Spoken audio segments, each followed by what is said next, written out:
Hello, ladies and gentlemen. Welcome to the Oddities D&D. So glad you're all joining us tonight as we continue the adventure. But first, we must introduce the party members at the table, starting with Ari. No, I didn't find my intro. Hi, I'm Ari, and I play Asta. Tiefling wizard, failure girl. That's my favorite intro so far. Yeah. Down from there, we have Chuck. I don't have an intro either. You have no microphone.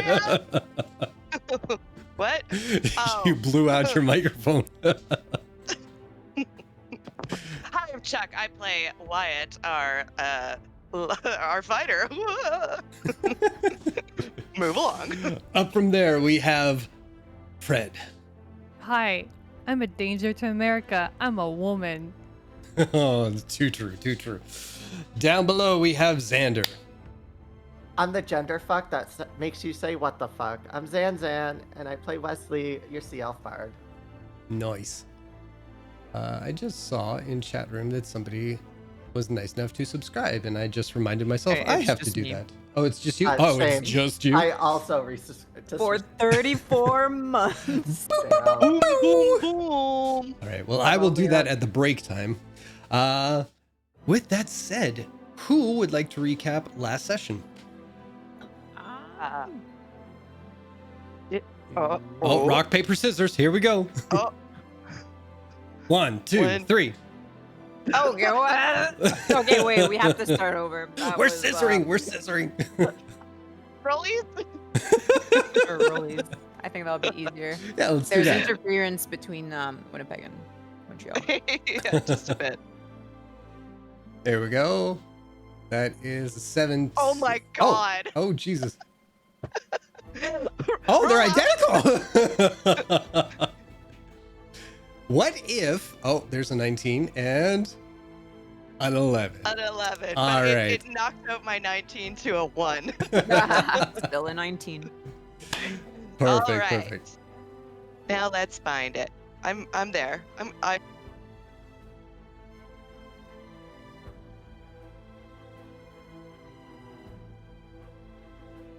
I think you're cut out now, Chuck.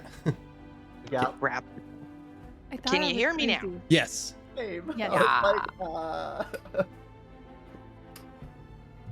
Oh no. Oh no. What? Maybe someone else should read it. I'm having all kinds of issues. Back to you, Ari. Wins by default. Haha, just as planned, I sent the bug to Chuck's headphones so she wouldn't have to read the recap and I would be able to in the end. Ah, haha, okay. So last time on session 4, here goes. With the party ensuring the remaining creatures are dead, Asta updates Mizara on the situation, after which she and Wyatt find Pastorius calming the townsfolk and return him to the ruined house. The unconscious gnome found there is identified as Isoma Beetlebum, and Mizara confirms that with all 4 creatures dealt with, no further attacks are expected for the time being. She also asks Pastorius to contact the Oddities again in 2 weeks if they need help on the next full moon. The group sets up a watch for the night and departs Utenborg the following morning, returning to Mar Boldor's antique shop where they are warmly welcomed by Gam Gam and Mizara. After presenting their quest samples, Mizara leads them to the Oddities' secret underground headquarters, where they meet Pendleton, Gimilda, Stig, and Soleil Nereza, each expert in their respective fields, which include, Pendleton's the lore master, Gimilda is like a herbalist, Stig is a blacksmith, and Soleil is some kind of like arcane specialist. And they are then shown to their rooms before they are to meet again for dinner later that night. Excellent.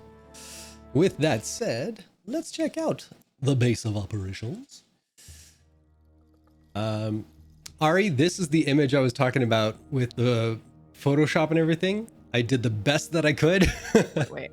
But if you want to spice things up with your Oh no, that pro is efforts. lovely though. You should see the images before. Yeah, you did a pretty spectacular job there Good, with the good, floor. good. My first Photoshop ever. Hey. All right. With that, we will kick it off by saying everybody is in their respective rooms again, unwinding a little bit now that you've had time to kind of breathe a little bit after regaling most of the events to Mizara and meeting the whole crew of new people. New people can be a lot, so you might want to take a little bit to kind of get settled into your new rooms, or even get settled with each other a little bit. Dinner will be on the menu soon enough, but the time is yours to do with as you wish. As you wish. So I just have to say, wait, so what I'm seeing on my screen, you photoshopped, like you made this. Yeah, from like 2 or 3 different images. That looks so cool. Thank you. Yeah. It looks so cool. Sorry, I don't know when I missed that, but this was all new information to me. Oh, no I'm worries. impressed. Yeah, unfortunately, I can't show it to the chat room because we don't have the rights to this kind of stuff. But yeah, so it's partially like 3 photos mixed into one, and then lighting from Foundry to make it all kind of work. So yeah. That's cool. Sorry. Oh, okay. Well, in that case, I mean, Asta would just kind of head into her room, and she would ritual cast Unseen Servant, so they can help her unpack her stuff, set up her personal belongings. She'd kind of like fiddle with the window settings a little bit until she gets to like a nice little night sky full of stars. Sounds good. That's pretty much it. She would probably keep to herself for the most part. Okay. Wesley would most likely leave the door open a little bit. Mess with the windows to make sure it like looks over the ocean. And then it's just gonna kind of sit back in a chair and just start playing his guitar. Cool. Is there a closet in my room? There's like kind of like a Lion Witch in the wardrobe kind of setup. Perfect. A wardrobe? So, wardrobe. Neff would open the wardrobe and move stuff around a little bit and kind of build like a mini shrine in the wardrobe. And then she opens up her book to reveal just a bunch of like decoupage in it and just stuck it inside the wardrobe. And then quickly just, rearrange the clothing inside of the wardrobe. And then she's just like, perfect. It's a 16-year-old all over. I was just gonna say, like, this is a combination between your wardrobe and your locker in high school. I love So it. locker in high school. Yeah. God. That's awesome. That's so cool. Wyatt, what are you up to? Wyatt closes the door, looks around the room, knocks on the wall, and goes, "Cut it out!" No, that twanging music. No, he doesn't. Louder. He wouldn't do that. He wouldn't do that. Oh, I will say he you guys looks- don't hear anybody from the other side, so you're good. Oh. Yeah. Oh. He drops his belongings in a corner, looks at the bed, looks at the chair, slips off his boot, sits in the chair, tests it for softness. He leans back, and the hat goes down, and you start to get that old man sitting up snore. Nice. I'm not asleep. I'm just resting my eyes. Mhm. Yeah. You're not even watching the football. I want to watch Real Housewives. That would say yes to the dress, and that was my life growing up. I think Wyatt's a RuPaul's Drag Race type of person. Oh, Wyatt would love RuPaul's Drag Race, but not Yeah. understand any of the references, but just Exactly. be happy to be watching it. What is I it think- when one means to dab? I think Wyatt would watch The Real Housewives of Salt Lake City and just be like, "Why are they fighting? Why are they fighting? So true. They She got married her everything. She married her grandfather? What?" Oh, Salt Lake City, right? It's all clear now. You keep saying slay, yet not a single person have died. Oh my god. Oh my god. All right. So after a while, each of you get a little knock on your doors, letting you know that if you are up for it, dinner will be served in about 10 minutes or so. And yeah. White falls out of the chair.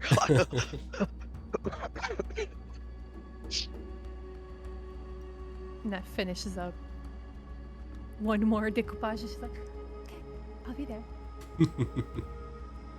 I'll be there as well. And little Vesper back in bat form is hanging like from one of the rafters on the roof, and she just kind of like up Asta's ass. No hat. Damn. That classic bat flap.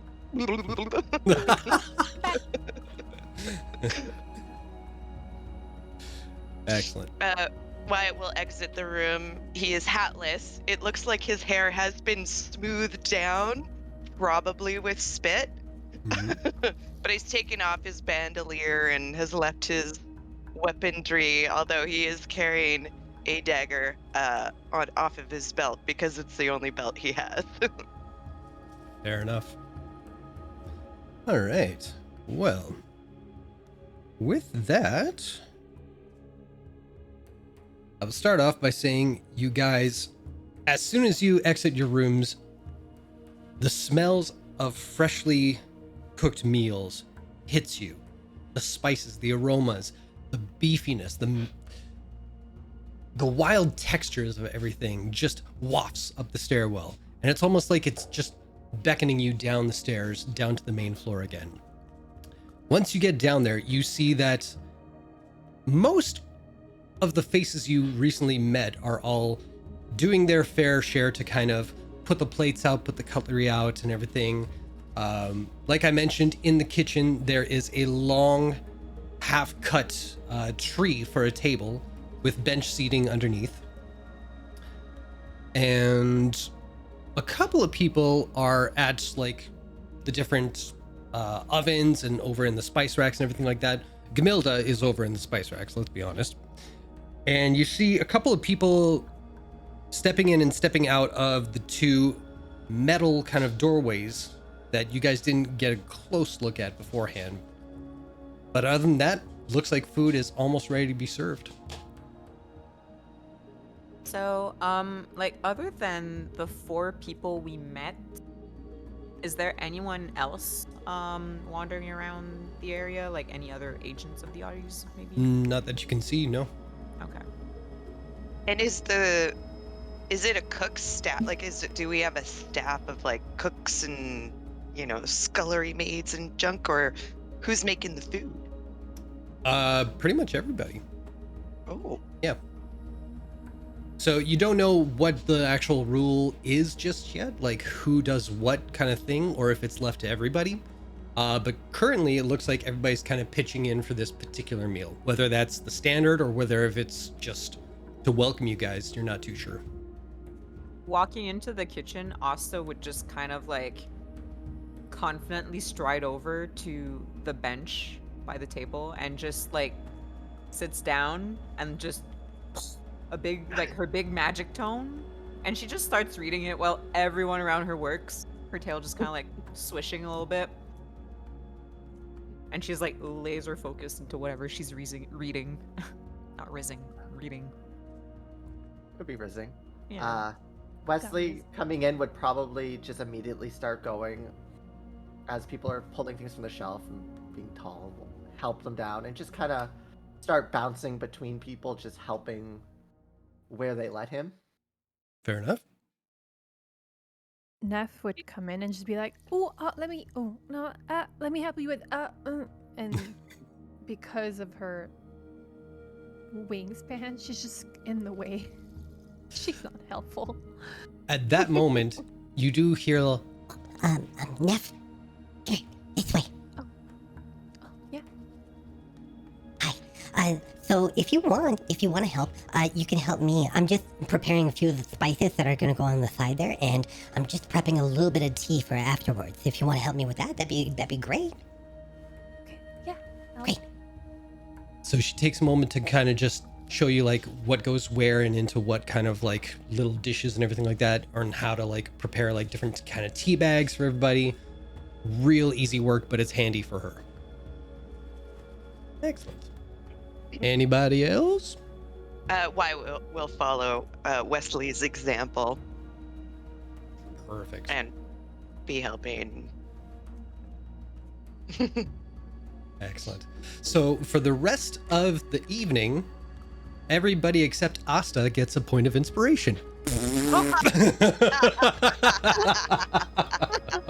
the one person who actually needs it.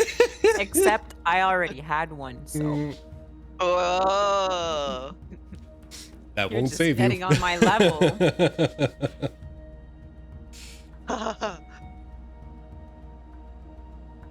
Pop that over here. Now, I am going to lazily do this next part here. If I can find it. Yes, there we go. So, after about 10 minutes or so, all of you make a Constitution saving throw. They're lactate in this. No, I'm not gonna do that. Too real. Too real. Yep. No, if it was lactate, it'd be fine. Excellent. Okay. Wow. Oh. Too soon. Well, yeah, not 20 bitches. Oh. You need the win after. Honestly, I do. Last night you didn't get an at 20. Well, this is good. I This is got good. a 10. Each one of As you. punishment for the joke. Okay, shut up now. Each one of you successfully holds back the hunger pangs. You really haven't eaten since you've been back, and you were on the road for the most part, and just the excitement and the desire to get back home, you forewent like any kind of snackage on the ride home kind of thing. Not the entire time, but just this last leg. And it didn't hit you until someone mentioned food that it kind of set into you guys. And smelling all these delights, your mouth wants to salivate. Your eyes want to weep with this buffet that you're about to be served. Your stomach is just on the cusp of like growling so loud that it irritates everybody, but you keep calm. You wait your turn. You're polite. You have your dishes. Everything will get served. And with that, the dishes on display are braised beef, a forest salad of so many different colors, potato leek soup with dwarven flatbread, and for dessert, there is a rose apple and blackberry pie. I know like all of those recipes you mentioned because I have the same book. Yay! It's like, I know that one. Yeah. I've seen that one. And So of course, Asta would- an assortment of coffee, teas, juices even, to your delight. But if there's anything that is not present, you're welcome to speak up. Asta would grab like a little bit of everything, so she has she's eating one of everything, but like in a very small amount. But she does have 3 drinks in front of her. Oh yeah, it's mostly beef and soup and that dwarven flatbread. You can't wrestle that away from me. And then a little bit of salad as the garnish. That's too real. Neff? Neff eats it all. She's very happy that no bird is served. I got lucky with that one.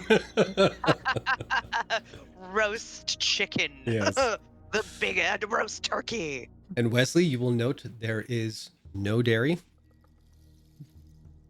At least I think. I don't know what I read off, but I'll Potato assume. leek soup usually has a dairy Shut element to up! it. Fine. This is fantasy. Because I'm cream, allergic to yeah. lactose does not mean all my characters are. We can live the dream. It's The real fantasy fantasy. is not being allergic to Yes. lactose. Yes. True. Oh my god.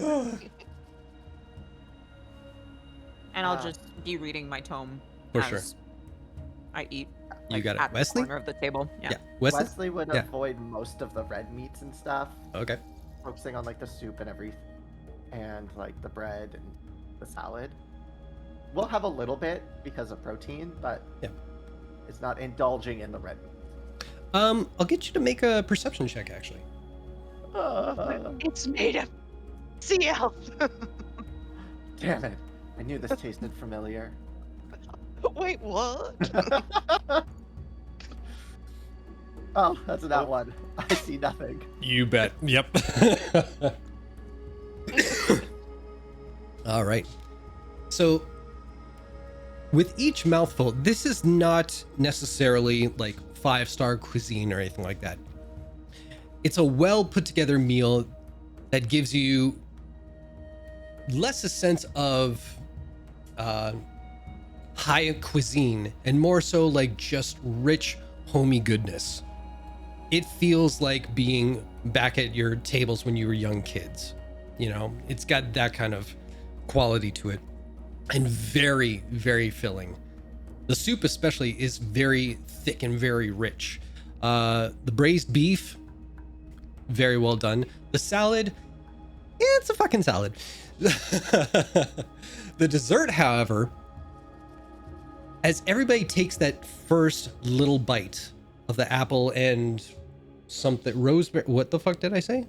Rose apple and wildberry, was that it?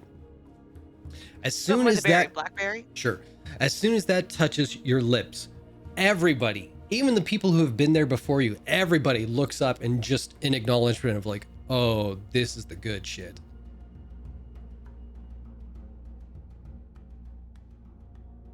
Wyatt's just eating like really low to the table, just like a kid would.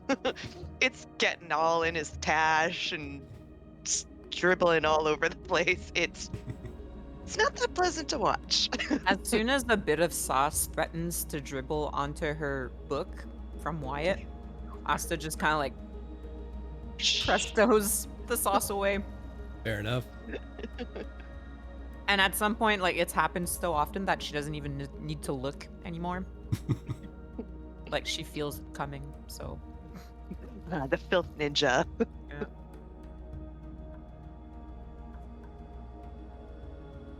It's some mighty good grub. I apologize if I were expected to help. No one told me. I'm so sorry, everyone. Who did the beef? The beef. This beef is great. Well, we all sort of chipped in here and there to what our, not so much expertise, but what we're comfortable with making.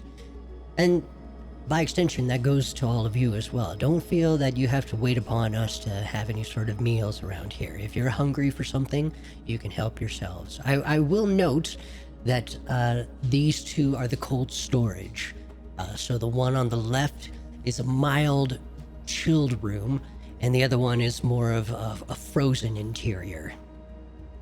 And it's quite something, actually. These were actually here before we got to this location. They're part of the whole structure. We didn't have much to do in this place other than put in a few trinkets here and there that help with our cause. But yeah, it's very, if you look on top there, you'll see the copper piping that goes into the wall behind each of the rooms. Now, how this sort of works is that the forge that young Stig, holy shit, I was not even close. Stig, where she operates out of, that's where they used to melt down all the findings, the metals and everything like that. We've repurposed it, obviously, but the flue from her fire that goes on there, it reaches to the very top of the mountains, and there's a plate that melts away part of the ice caps up there. when that water trickles down into the mountainside, it chills once again. And so we have 2 copper pipes on the refrigeration unit and 6 on the freezing unit. So that's all natural. It all just kind of works itself out that way. And that's dwarven engineering at its best. That is mighty clever. That is some big brain thinking right there. Holy cow! Gotta I leave it to never them even would have dwarves. thought of something like that. Yeah, leave it to them dwarves. They are crafty folk. Make a perception check. Ooh. Perception. And I am a salad hater. Yeah, let it be known. We don't. It's a 1. All right. Rolled 1 for salad. I mean, you have an inspiration. No, not for a 1. Don't worry.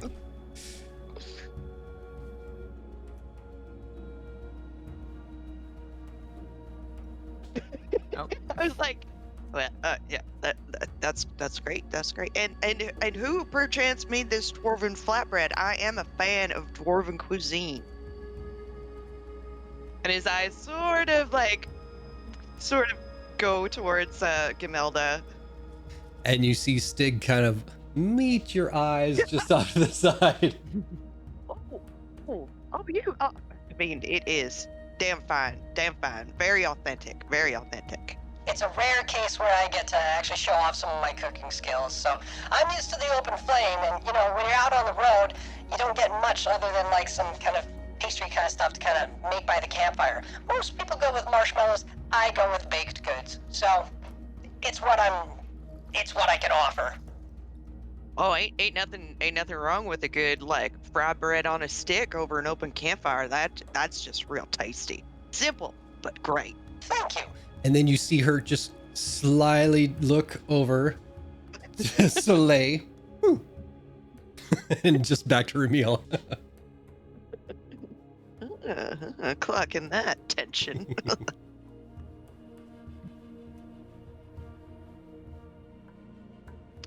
How are all your rooms? You guys settling in all right? Yes, I mean, it's nice to be able to have a nice ocean view while you're underground. You got your thingies to work? It was pretty easy to figure out. Right. See, I like knowing I'm underground. I'm not comfortable with the idea of waking up and not knowing where I am. Why is that? It's confusing. Don't You wake up and there's like a tropical beach next to you and you're like, oh, right, I'm at the beach. And then you're like, oh no, I am hundreds of feet underground. Don't It you just changes the day. remember that you're underground? It's just for aesthetic purposes. Eventually, yeah, but you know, when you're wiping the sleep from your eyes, it gets a little discombobulating, as the kids say these days. That may take a little time to get used to. You never know. You may change your ways, but it's understandable. New surroundings and all. Mm-hmm. And all those clothes in the wardrobe, them's for us? Yeah, that was kind of my contribution. I kind of like a little bit of comfort no matter what I'm doing or where I'm going, so I thought, you know, everybody should have, like, comfy stuff when they're at home, so, yeah. I asked Mizara if it was okay, and she said, yes, it's in the butt. I'm sorry. I'm not making fun of you. She said yes. Oh, it's very nice. I had a look at the wardrobe. It's very lovely. It was a good idea. I approve. Well, thank you, Miss Smithbend. It is appreciated. It's not something I'm used to, but I will try on some of those fine clothings that you have provided. The pajamas have a butt flap. I'm sorry, what? It has a butt flap. Yes, for those late night needs. Exactly. Adventuring pajamas? Yeah. You know of adventuring Wait back. pajamas? Sorry, I didn't catch that. I'm so sorry. It's okay. Don't worry about it. I've just heard of adventure pajamas. They were popularized a couple of years ago.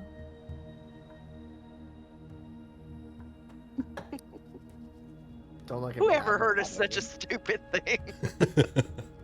What kind of lily-livered cream puff has pajamas for adventuring? You sleep in your Well, gear, and that's that. I do know one. And I don't want to Well, make aspersions, of course. I mean, old friend from back home tried to convince me to pack some extra clothing, specifically to sleep in when I'm out on the road. He's very, very fond of his fancy sleepwear. And this is an adventurer? I mean, he's the one that recommended me into here. Oh, hell. HE double hockey sticks, pardon my French. Goodness me, I was not aware. Who this was this cult you've mentioned in the past? Yes. Tell me all about him. He's super cool. A little bit traumatized, but Oh, you did he? know, at first everyone assumed he and my mom were kind of getting close, but he just was always such a nice guy. He just wanted to help out. Plus, he had the money to afford our fish. That was helpful. I mean, when you're the only two fishers that do deep sea diving to get the fish, you can kind of charge a little more. So you were doing some specialized fishing. I mean, not many land walkers can handle the pressures of just being so far deep in the water. And since I can breathe in it, it just kind of made sense for my mother and I to make a living off of it. How do you mean, like pressure? Like everybody was making you do it, and you didn't really feel like you wanted to? The further you get into the water, the more pressure it puts on your body. And not everyone's bodies are able to acclimate to it. Jeez, without well, dying. slap me yellow and call me banana. I did not know that. I mean, sea elves used to live in the bottom of the ocean, from what I know. So it's only makes sense that we're able to get down so deep. What? I know there's having traveled across the sea, I know there's lots of big old beasties down in them waves. Can you tell me? I'm interested. What's the biggest swimming creature that you've seen? A whale. How big are them? I was much bigger than a boat. I mean, there's all kinds of boats.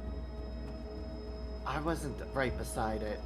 It was a bit in the distance. By the time I swam up high enough, it had already moved on, but Is it like as big as this table? like 8 of these tables, if not more. 8 of these tables.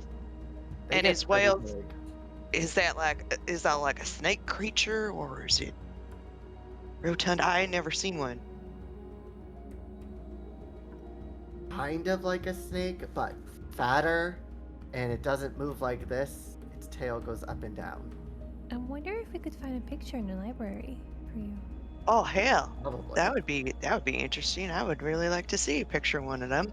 I'm just gonna lift a hand up and conjure up using minor illusion a picture of a whale for Wyatt. Like Just like starry purple smoke. his like squinty old man eyes just snap open. He's just Why like, did I post thaumaturgy? But anyway. and he's mesmerized for quite some time until you shut it down. So they do look a little bit like fish, but they're actually mammals. Sure, all them things you said. I like how even the music just cut. Like it was just dead silent in the room. Go back to my reading then. You're dealing with like not even a grade 3 education right now.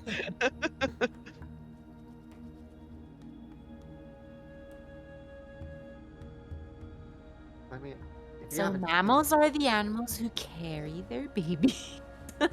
Oh my god. And you say feed them milk. Yeah. Well, that's just bananas. Only humanoids can be lactose intolerant, I hear. Oh boy. Okay. So with Wyatt's that, Just dance over to Neff for just a moment before he's like, oh. Yes. Nothing. I was just, I mean, is Neff, are you a mammal? Oh no. No. Okay. I'm an owlet. You're poultry. fowl? I'm sorry, I'm just learning all these scientific names for things. Oh. I just, Okay. Well, a bird person. let's go with that. Yes. Sure. Okay. You know what? I'm gonna go get me some more of that pie. Anybody wants some? I'll just go get around. Yes. Eh, I'm Yeah, fine, thank you. All right. Sorry, I went full cult there. Awkward? Sure. And right as he passes behind her, Asta will just pipe up once more and go like, Actually, the scientific name for a mammal is. and like she just says something in like infernal. Good, I'll have good to work know. on my pronunciation there. I love that we've established infernal. It just sounds like, you know, old man coughing up a Louis. Like, Well, it's the class Mammalia, so I just said. okay, nerd. All right. Nev just goes like this for a second. She's like, bird person. So as Not wrong, not right. yeah, as Wyatt is coming back with his second helping of pie, you do see that Pendleton is going around and offering like a tray of like, you know, if you want tea or coffee, he's serving you guys first before everybody else. So you pick your poison. And once you've all done that, Yeah, I have one of each again. Like, right. If you needed Oh, a if I refill, have- yep. If I have coffee this time, I ain't never gonna sleep. Well, you might want it. There's a bit of a conversation we have to have. And it's good that we're all here and present. That way we don't have to repeat it to multiple people. So, welcome back from your first excursion. I'm glad you all made it back safe and sound. But we would like some details, just in case anybody in the round table here has any kind of insider input. I guess we'll start with the creatures that you encountered. Would you care to enlighten us? Descriptions, what could they do ability-wise? Did anything seem to affect them more so than others? Any Again, I'm details would be gonna- helpful. Sorry. I'm gonna once again conjure up a minor illusion Mhm. depicting the creature as Asta remembers it, which is very well because of the keen mind feat. Uh-oh. Keep going, guys. I froze. Oh. Okay. Okay. And I'll kind of like I'll give it sound so that it can replicate some of the noises it made. You guys watch as Mizara is studying it intently. You can see that already. I should have the names right there. Pendleton is like scribbling away in a tome, just looking up briefly and doing little scritches here and there. Stig is kind of like, okay, I saw it. And then she's playing with her fork, getting the dirt underneath her nails and everything. And Soleil is looking at it for a bit, but she then kind of gets distracted in her own thoughts and her eyes kind of like wander around kind of thing. Is there anything anybody want to add to the physical description? Or the physical look of it right now? Wyatt's gonna stand up and just start pointing at the illusion, and he's like, well, you see, if you cut it open here, Neff and I got real close and personal with these things. I won't tell you exactly. I mean, we just ate, so. It's all right. Please tell us exactly. Is it okay? All right, so I'm used to like hunting and dressing deer and such, and pretty much and he kind of like looks proud and goes, mammals has pretty much the same physiology, whether you've shot yourself a bear, whether you got yourself a rabbit, a rat, a squirrel, a deer, etc. Everything is basically in the same place. Now, when you see here, and he kind of like keeps putting his fingers inside the illusion, and he just doesn't know how to describe it. As he does and as he does like touch like cut here, the image just changes so that it like slices like and like perfect. Oh god, the memories. I remember the smell. So you see, from what I remember is everything was all in a jumble, and there were things up here that should be way down here, and things back here that were over in the foot area. It was quite confusing. These were not of nature's construction. Yes, well, what Wyatt is basically saying is we conducted an autopsy. Yeah, an autopsy. Autopsy. And see here how it appears to have some sort of face melded to its back. I believe that was the description. Going by the theory that this is a transformed villager from Utenborg, was that it? Somewhere in my notes, anyway. The face here would change, taking on features that one might have found on the kidnapped villagers.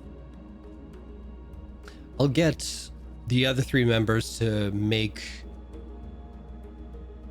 an intelligence check. Or history, if you've got that. I'm like, what did I say wrong? Minor thing, but I don't want to just blurt it out. Okay. God damn.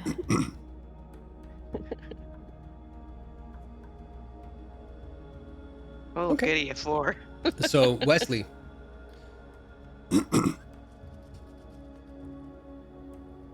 Just the way it was worded, you want to make sure that it's understood that it's not that the faces were morphing or melting or changing or anything like that. It's just skin pulled taut. Yeah. Yeah. That's all. It was the skin pulled taut. It was the face of the victims. It wasn't anything changing. It was their face. This was definitely somebody's sick science fair project. So are we suggesting that this was caused by individuals outside of these creatures, that they're not just creatures on their hunt, so to speak? This was all a manipulation of sorts.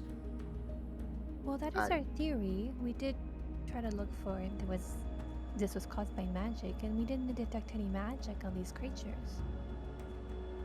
And they were poised to abduct another townsperson, a gnome woman. Who's currently comatose. Yes, I believe you were all in the room when I spoke to Astorius.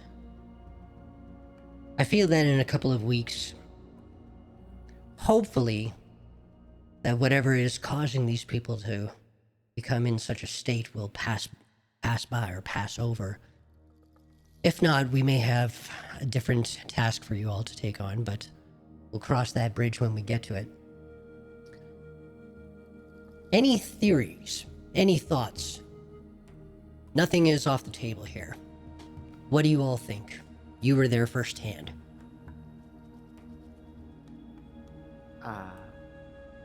The tomatoes. Like, I just feel as if this is somebody taking on a small town that doesn't really fully have the means to defend itself. To what end, though?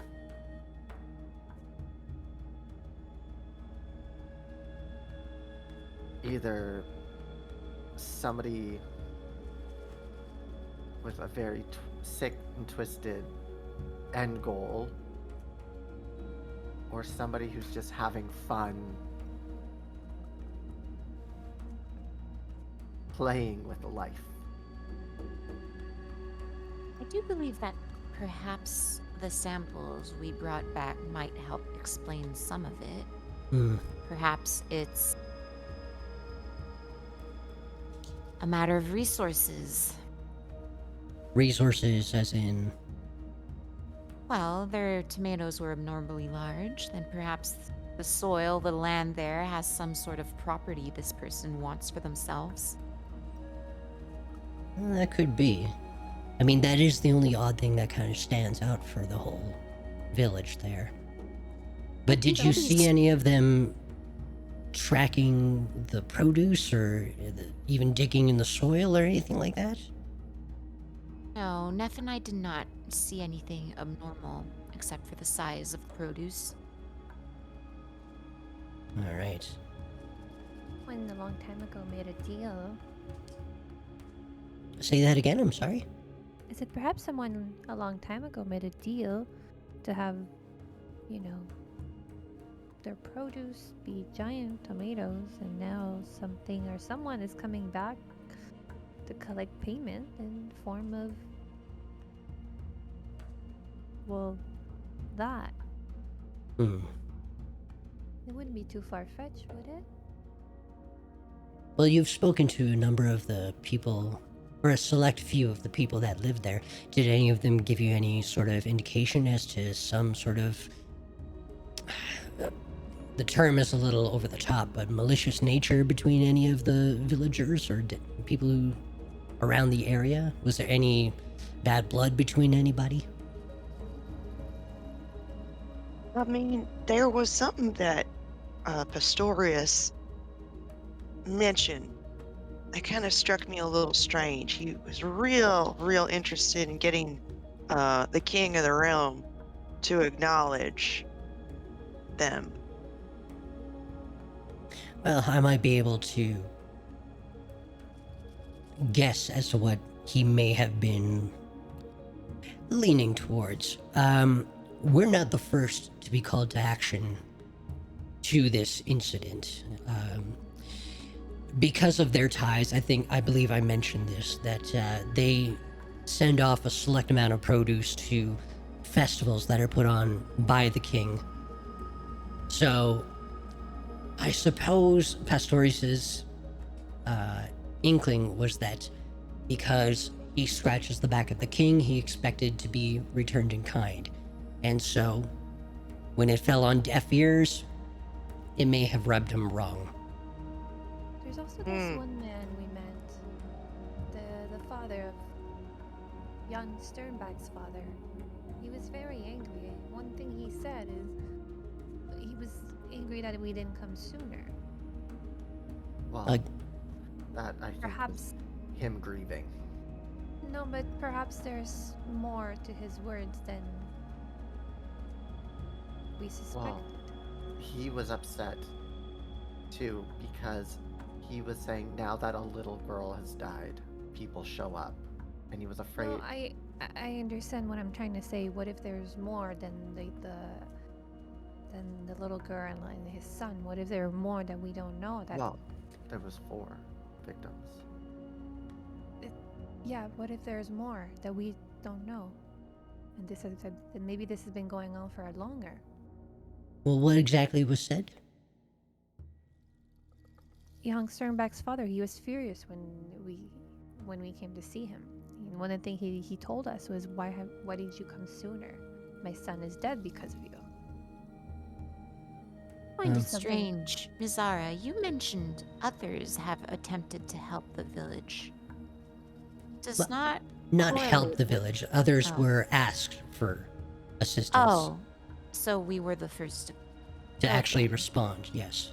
Okay, that explains his anger then. I'd misunderstood, so there was something that wasn't That's all making right. sense to me. That's why we're having these conversations.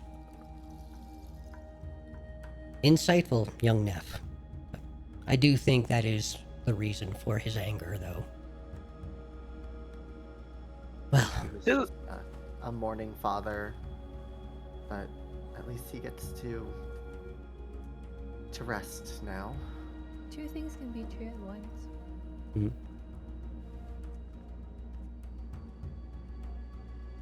You said that others had been asked to go. Who might have these people have been? well, from what I understand, he reached out to the king at first. When his response was delayed and ultimately not returned, he turned to the guardsmen, whose names I really can't remember right now. But of course, in this district, they are more preoccupied with the potential war going on the other side of the Ashkeeper Peaks than they are with helping just common citizens. So, with all other options kind of exhausted, he reached out to anybody who would be willing to listen. I'm not entirely sure how our name got to him. We're not exactly advertising. But I guess one of the people we've helped in the past before you all got here passed along our name and said, give this a try. Thankfully, he did. Do the Oddities have ties to any other of Wildemount or Exandria's organizations at all? We have a few. Nothing official. But we have people on the inside track to a lot of different organizations where it suits us. Such as? I'll let you know when the time comes. Fine. But on to a more touchy subject for some of you. I would like to hear a sort of self-evaluation of sorts as to your performance during your encounters with these creatures. Yes. Is there a questionnaire? No. Oh, well, is there just for an unbiased evaluation? If you have a questionnaire, that'd be ideal. I will take that into consideration. Oh, okay. Would you I like to felt go flattered. first, Neff? Oh, well, I need to think about how to evaluate myself, so perhaps someone else can go first. I fell flat on my ass. How so? I am very limited with my magical abilities, and I flaunted it around a little too much. And in that way, I did not have enough to heal everybody. Though I'm not much of a healer, or much of a spellcaster, I really did not utilize my own abilities to the full potential. Could I say something in Wesley's defense of himself? Absolutely not. I'm joking. Well, I see. I need to address well, that right away because people really take me seriously rather quickly. But Oh, okay.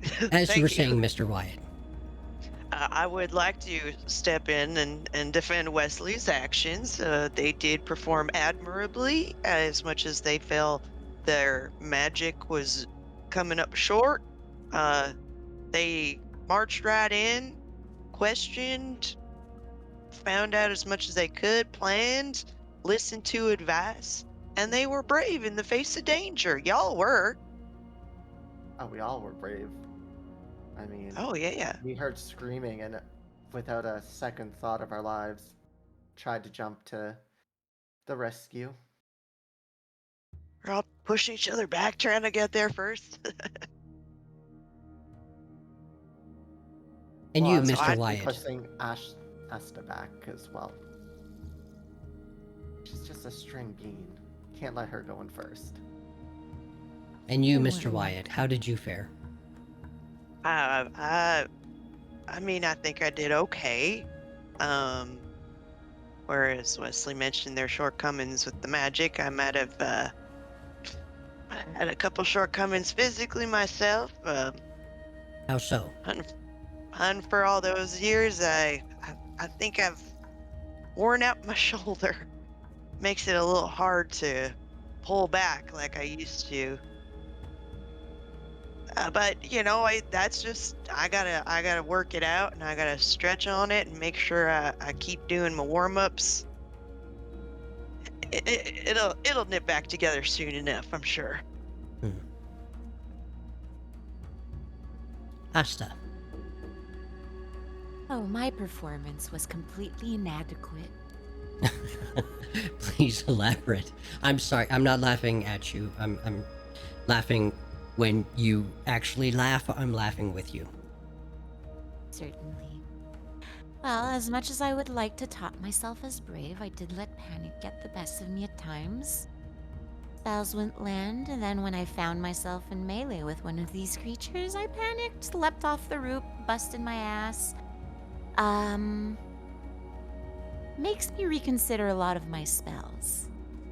Perhaps I'll work on developing something to help out with that in the future.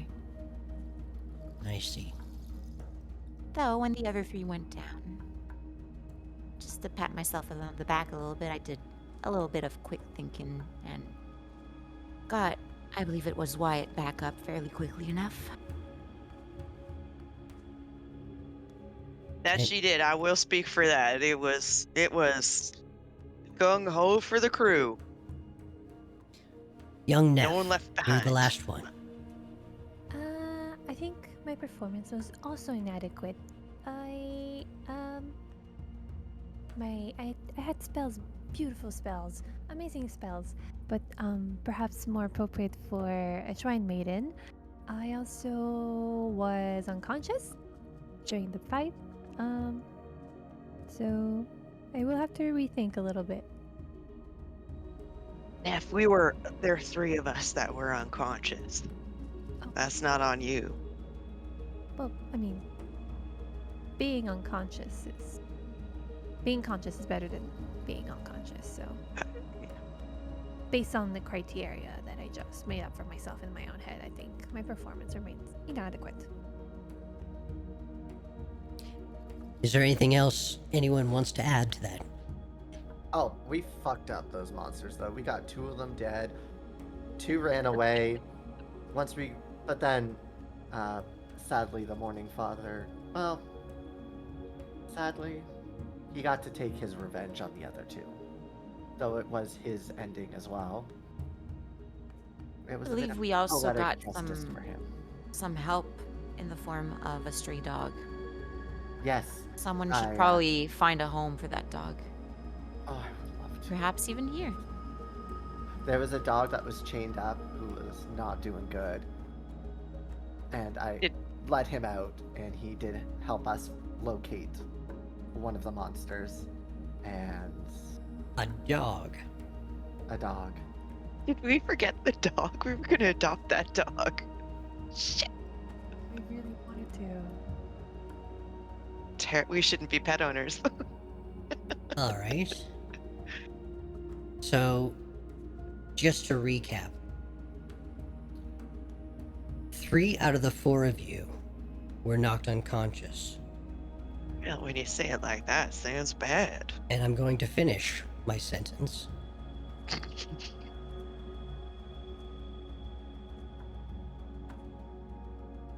Three other victims fell to these creatures. 2 got away when you were unconscious. But thankfully, you had help from a dog. How do we feel about this? Well, lovers. Well, we so- prevented the creatures from taking the newest victim. which is a small victory in a wave of failure.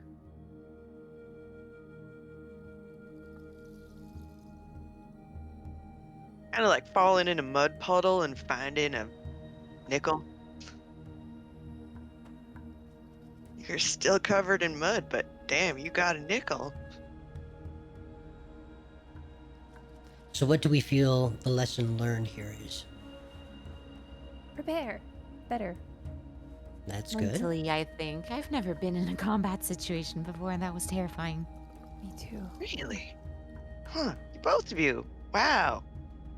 Oh, I've Maybe- learned offensive magic, but I've never had to use it before. Oh, okay, yeah, preparing, maybe perhaps knowing that. Wesley, you've been in combat before? In a way, yes. Oh my god, are you serious? Am I the only one who's been in combat? Okay, this would have been better to know before we set out. Holy shit. Oh, pardon me, I didn't mean that. I'll just sit quietly. So I will offer this. Yes, preparation is key. Understanding each other and your abilities, also key. But to also bounce off of what young Wesley has said, you did manage to achieve your goal. Goals don't always come without a cost. And, yes, most of you were essentially out of the fight. Close to death's door, one would say. But you all got back up. And you all kept the pursuit. That is admirable. Now, you are going to be given many tasks, much more difficult than this, in the future. I wish it weren't so, but it's just a matter of life. And yes, you will have things that don't go your way. Yes, there will be lives lost. We can't save everyone, but we do what we can to the best of our abilities. And the better those abilities are, the better you do. So tonight, you've earned a well-earned rest. You've earned a well-earned rest? So please, don't let the events of what transpired there, the good, the bad, the worst, don't let that invade your mind for too long. As far as I'm concerned, you all did a hell of a job. Pardon me, Mr. Wyatt. Tomorrow, we start training. So, get your rest, and I will see you then. And with that, she gets up to take her leave. The other members are still seated, just finishing off their coffee and little bits of desserts that are still left over. But you guys have the rest of the evening to do as you wish. I'd like to get up as well and go after Mizara. So, like, if you need. No, I made a dramatic leaving. Go, go. Get away from me. No, as you She's were. holding onto her leg and is getting dragged out. God of damn the it, you're room. heavy.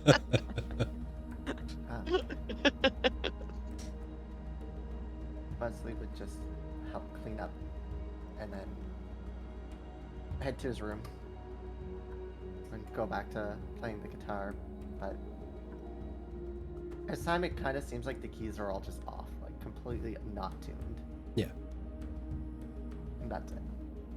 Before we jump back to Asta, Neff, Mr. Wyatt, do you want to do anything? Neff's just gonna wander around and explore a little bit. Wyatt will offer to walk with her. But you can go do Asta, and then you can return to Neff and Wyatt. For sure. Asta. I'm wondering, Zara, when you say training, Yes? how does one go about that? Will there be time for research, personal work by any chance? I mean, you know why I'm here, right?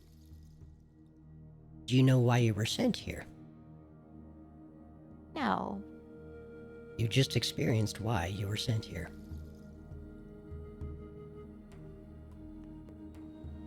Oh, okay. If that's what you mean, then yes, I understand that. But,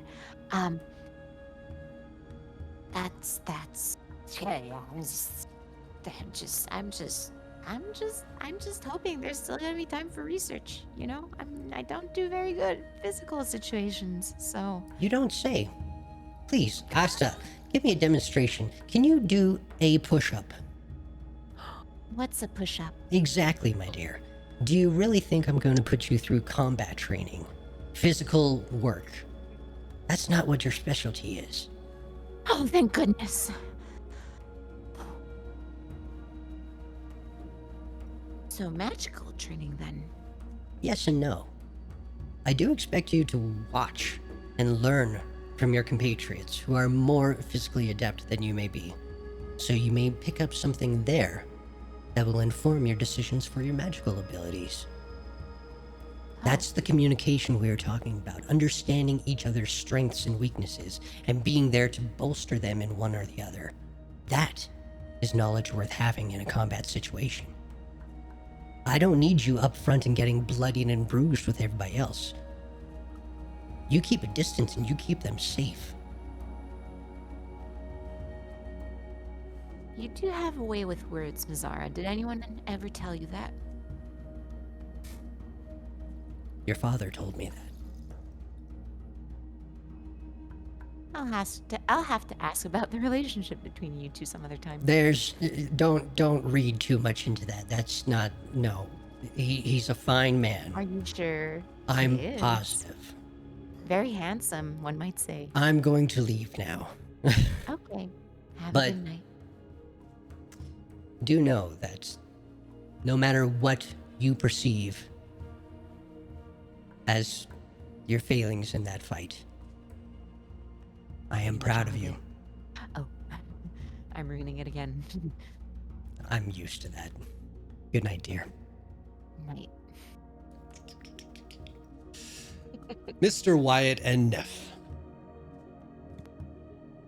Walking hand in hand, chicken in man.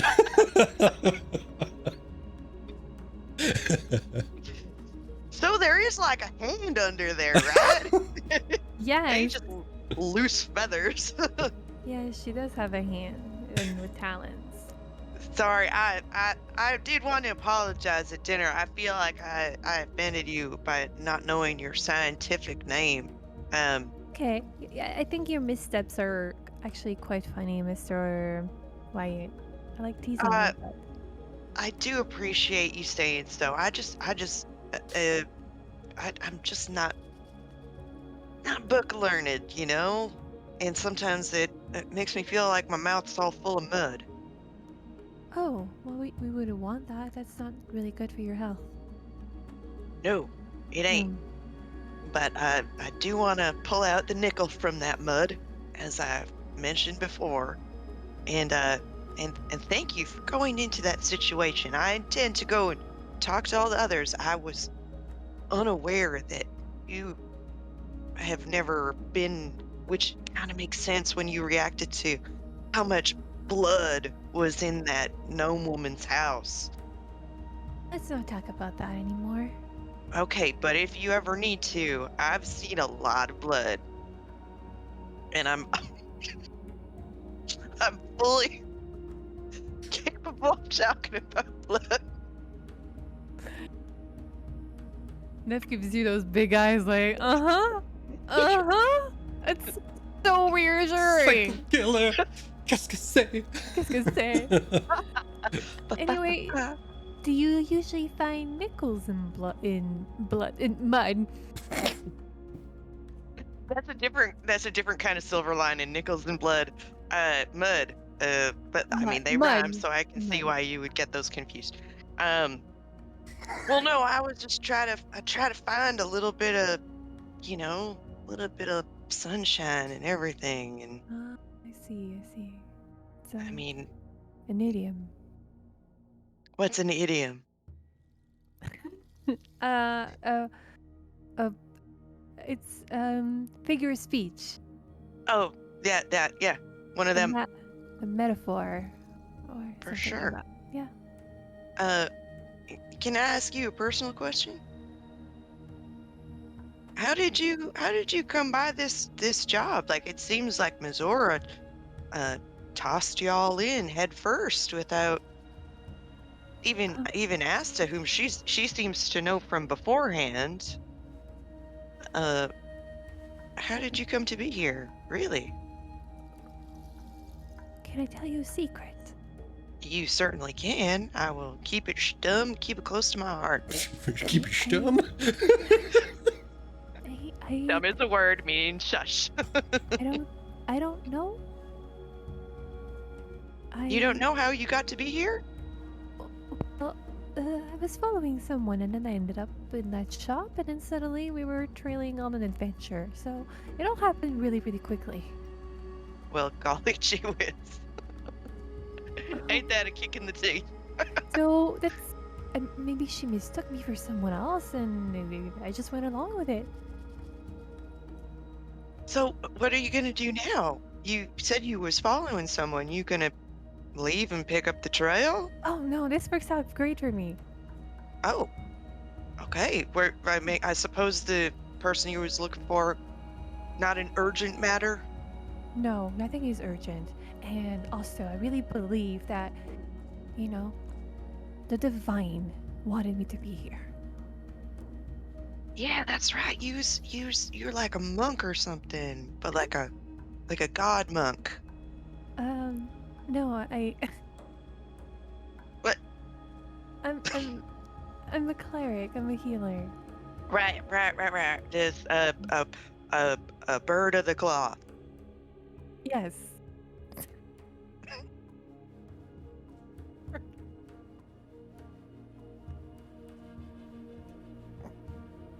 Uh, I heard some mention of some gods aren't smiled upon in this region of the world. Is that true? Yeah. I try to be discreet because my mom said Oh, it's really complicated. is your god one of them gods? Well, um, yeah, Don't worry, it's locked away.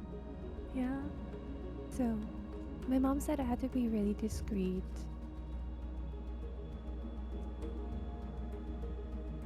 But it's okay. I mean, it's not. I assume it's not a god of blood and death. Oh God, no. Yeah, because your reaction to blood, I Neff, mean, it Neff leads is me to really really. offended at the suggestion. Oh, okay. Just sorry. Oh God, Sorry. no. There I go, mud in my mouth again. In this case, blood in your mouth. Blood in my mouth. As long as I keep finding nickels, I keep I don't think that's living one any. more day. Uh, can I escort you back to your room, or you wish to wander about? I think I might go find Yeah, one of the others and have a little chat with them. let's do that. Yes. Okay. Um, but you ever in a tight spot, I'm there for you. All right. Right back at you. That's the combat situation thing. I mean, I may not know how to talk to you about religion or book learning or the scientific names of all the animals in the world, but I got your back if you need an arrow in somebody. And I have your back if you need help with the book stuff. For sure. I wouldn't mind looking at more of some of them sea creatures, them big whales. That's nifty. Maybe you can help me in the library sometime. God, you've got a deal. All right. We walk hand in hand. This is the damnedest thing. Wyatt and Neff are besties now. Now, did I understand that you guys were gonna go knock on doors to talk to other folks? I'll let Neff do what she needs to do, but he did want to go talk to Wes and Asta briefly. Sure. All right. Who do you want to go? Are you going together, Neff? Yes, no? Hello? Me? Yes, Neff. Yeah. Oh, sorry. I completely spaced out for a That's second. okay. That's okay. It's all What good. was the question? I was just wondering if you were going to go talk to Asta and Wesley with Wyatt, or were you going to do your own thing? Yeah, I'm just gonna tag along. Okay, fair enough. So, who do you want to talk to first? Probably Wesley. Just because Neff is still with him. He wasn't expecting Neff to come with him, but he's gonna roll with it. For sure. We're besties now. Yes. Oh yeah. Always with the hand holding. I don't know why. You started. I know. I have not been dismissed, so How do you Wesley's dismiss a here- bird person?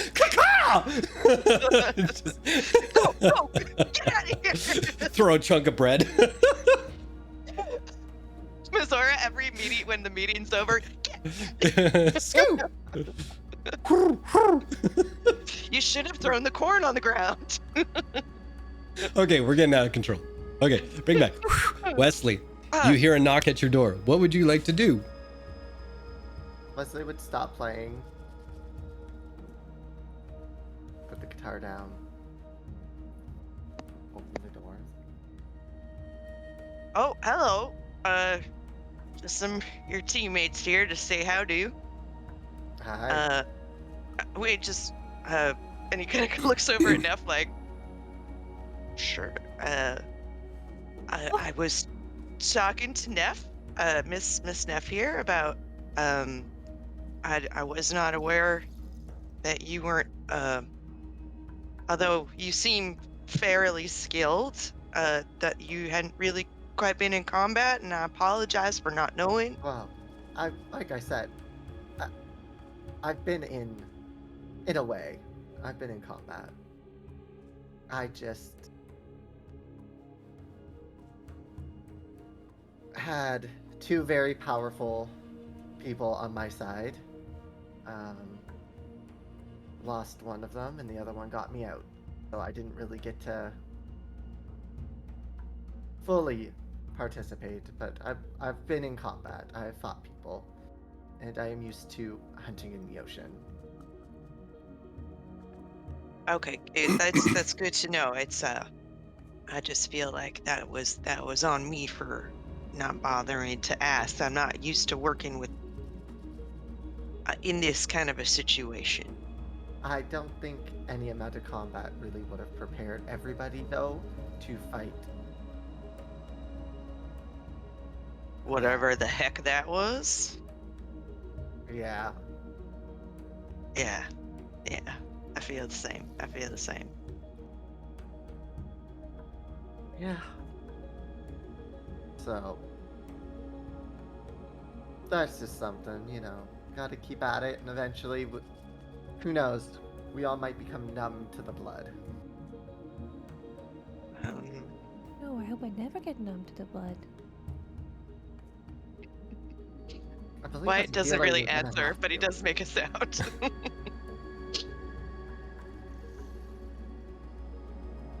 I just want to let you know with our continued, is now you said, you pardon me, you tell me just to get the heck off if I'm being too forward, but you said that you referred to this position. Was it because of whom you were fighting with? A bit for my own safety, but also to train, so I won't need to be with an organization for my own safety. For your own safety. I mean, none of business of mine. Mazor said we were going to be training, I assume, in all sorts of different ways.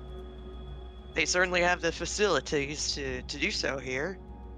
That is true. Oh, all right, good. I just want to stay on the same page with everybody. It's all our butts out there. I don't want no one to get hurt, left behind, or nothing. Oh, well, I'll be hurt for sure. Well, I mean, I think that goes without saying. But, we don't want the other thing. That is true. That is true.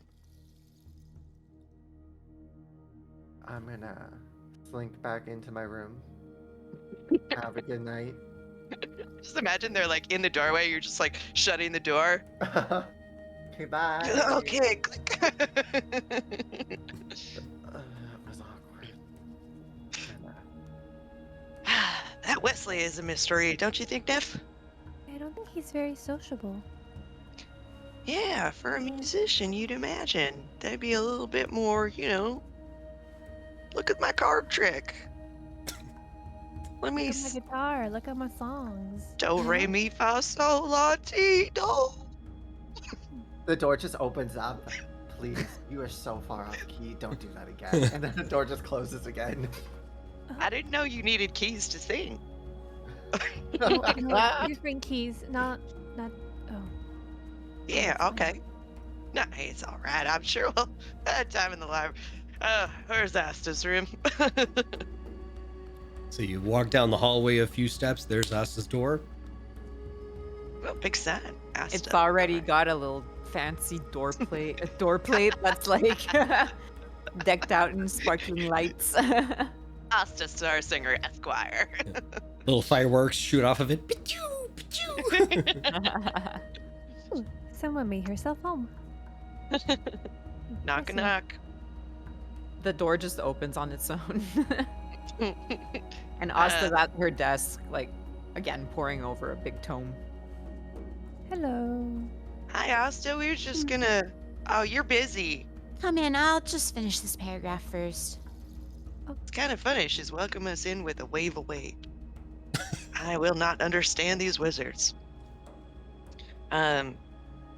We can wait till it's a more convenient time if that's. Let's let her finish. Okay, we'll just stand Oh, here good. quietly. Oh, that was fast. All right. I am a Um, fast reader, yes. Yeah, You, good you stuff. made a nice place. Well, it does help when you have magical capabilities to give you a bit of a hand with organizing and sorting through things. Well, the decorating's also charming. Well, I had a very lovely room back home, so I'm trying to make do here. Well, I just wanted to have a little word with everybody before bedtime. Is that at dinner I came to the realization that not all y'all has been in true combat situation. I would like to apologize. That would probably fall upon me to have found that out, to have known. Maybe I could have advised better. Well, how would you have known? I talked to you, maybe. With words. Everybody was so new. I wasn't quite sure what we were in for.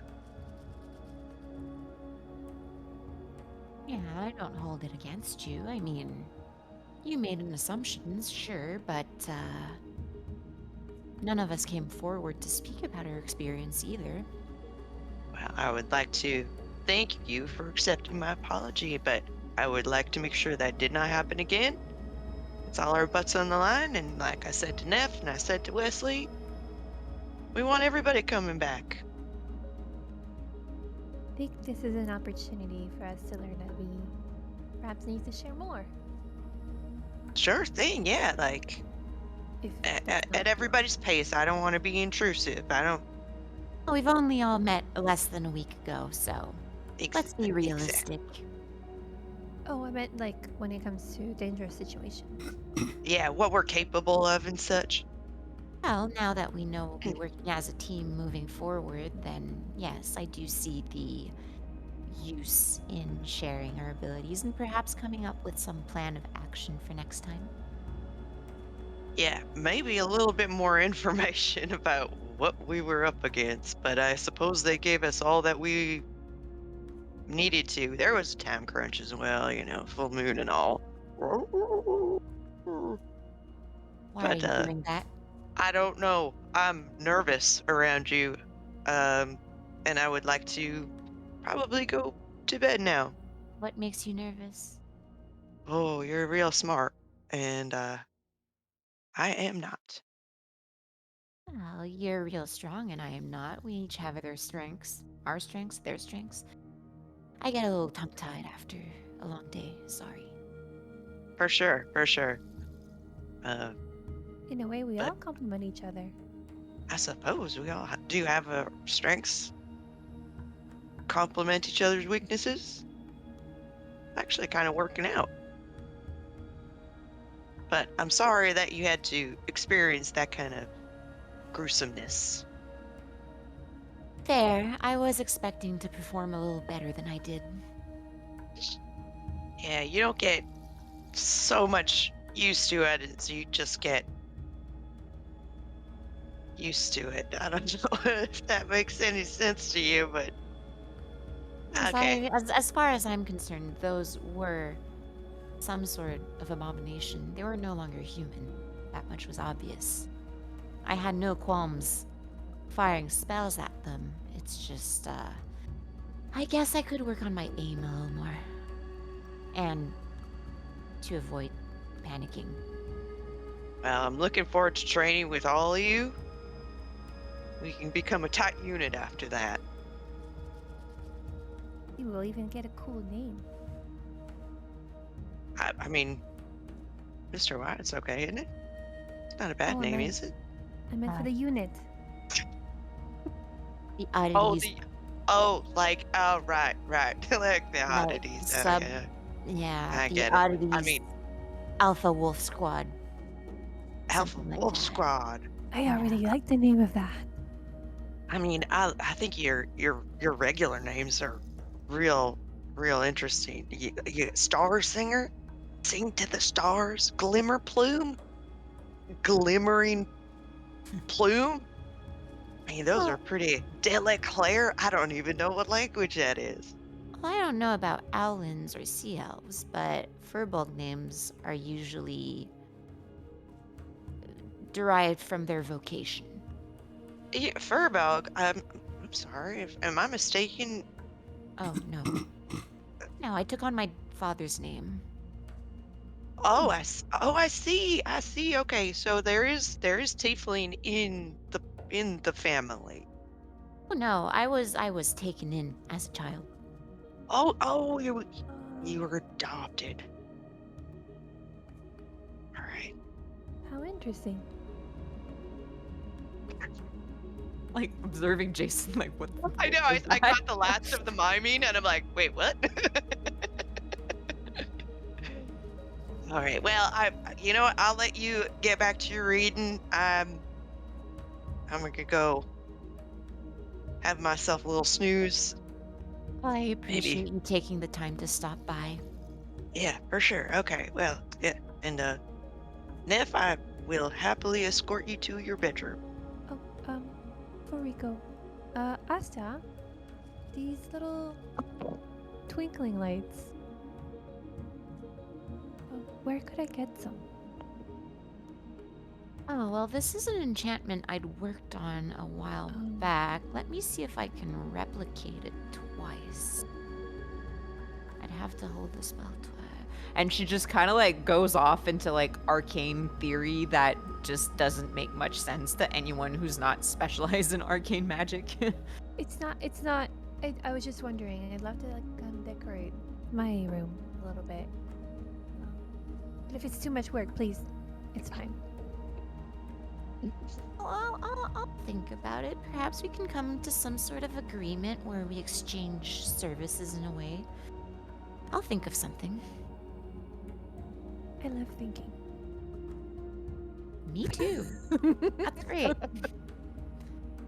And then Nev just goes, "Okay, bye." And the door on its own opens for you and then closes behind you on its own. And with that, as everybody nestles in for the night, we're going to take our break. Short little break, 10-15 minutes or so. Thank you all for hanging out and chatting in the chat room there. Hope you're enjoying the story so far.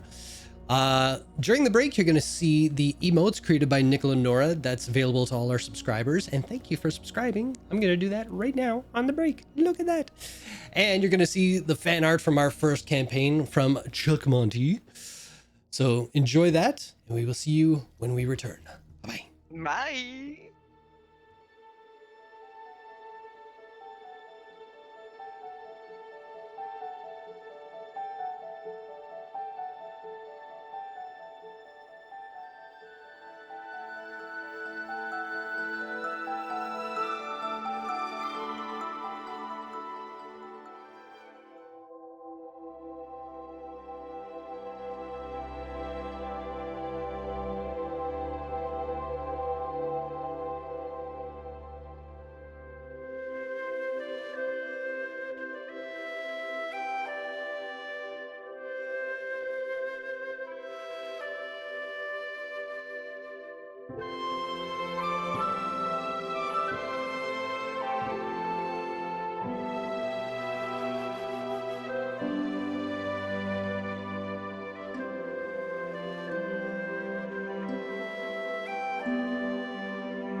Hello. Thank you for joining us. Hope you all had a great pee, like I did. Felt great. I'm gonna go away from this conversation now and say it is the next morning for everybody.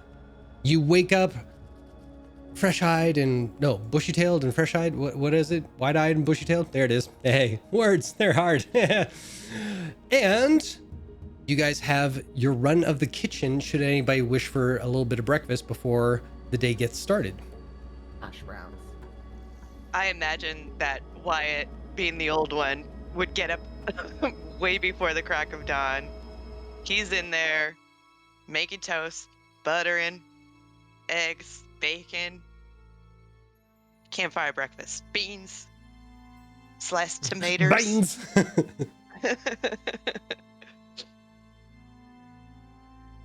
And he has been doing it for the whole of the Oddities staff. Fair enough, fair enough. So one by one, everybody comes down and they see this spread that Wyatt is trying to procure for everybody. Anything the bacon's burnt. Well, we can't all be perfect. All right. Viria will have it. There you go. Oh yeah, good point. Are there any tomatoes? Oh yeah, I did say sliced tomatoes, grilled up. Yep, for sure. Asta would definitely be coming down last, as we've established she's not much of a morning person. And it's But about she the time. would be. Go ahead. Yep. Oh well, she would be carrying a bag of coffee beans down with her, and like she would start making coffee for everyone. And it's about the time that you get your beans to the counter that goes, Ah, good. Everyone's here. We can get started. Right this way, please.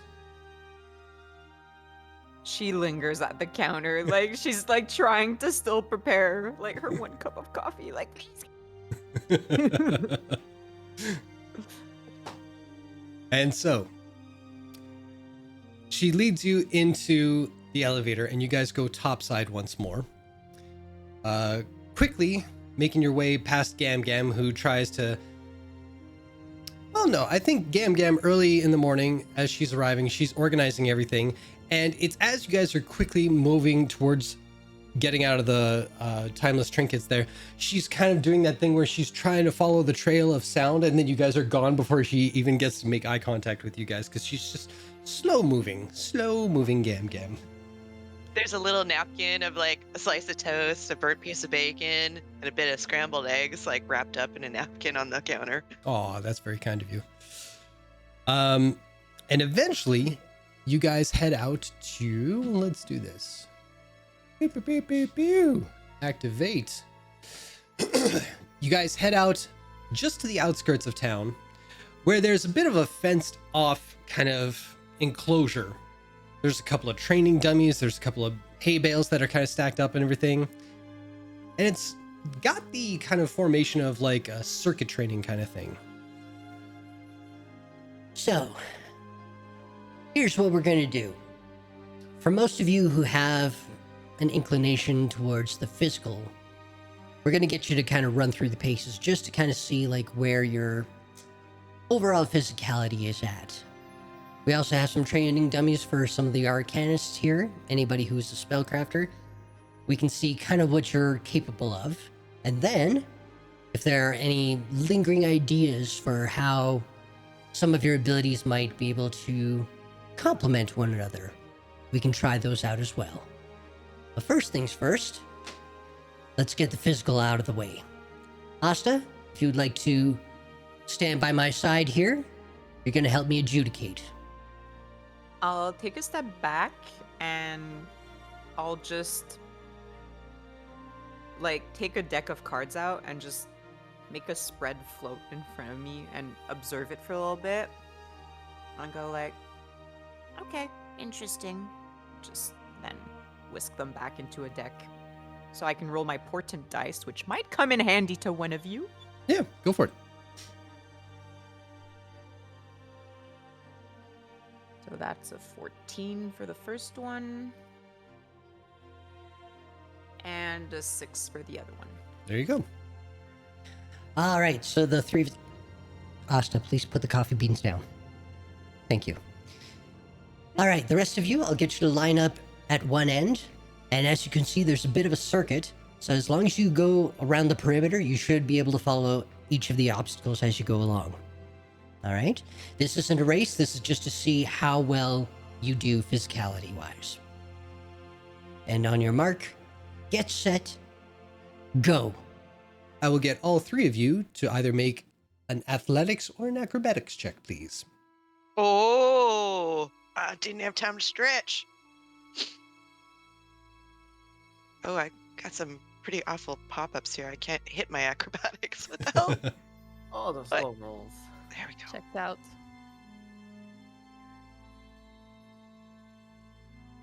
All right. So as... Oh, geez, hold on. 1 second. Sorry. So as Mazzara is watching you guys go through the paces, the first round is kind of expected. You're doing all right for the most part, but some of it is tripping you up because it's the first time you're experiencing this particular range of events kind of thing. So you're jumping over hay bales, you're kind of doing monkey bar kind of stuff, you're going underneath like kind of fenced off areas where it's like not barbed wire, but fencing that needs, you know, to be ducked under and everything.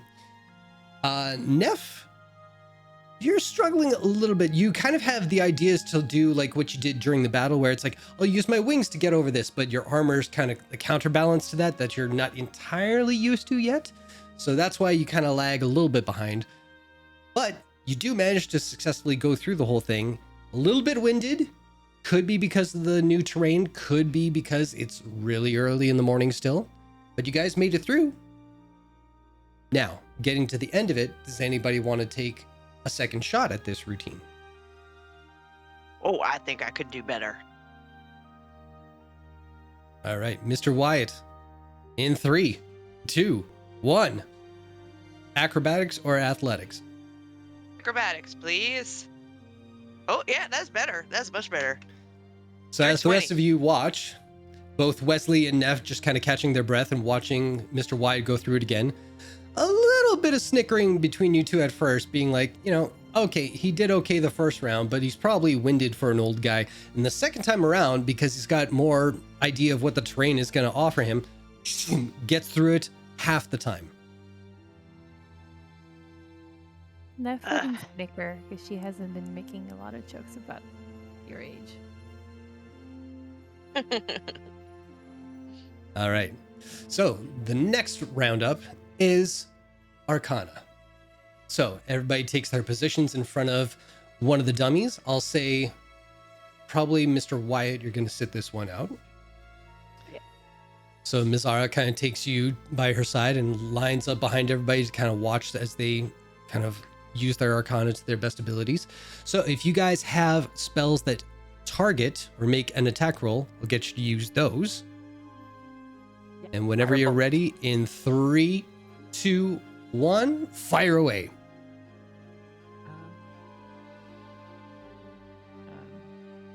I don't have spells that do attack rolls. Okay. Then you're sitting this one out. And Neff? Oh, no, that you can't. You have to use a spell that you have to make an attack roll for. That's a save.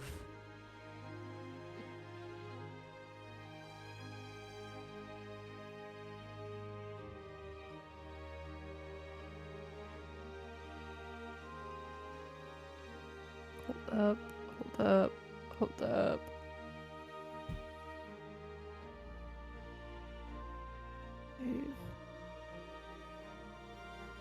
Why absent-mindedly drinks the coffee.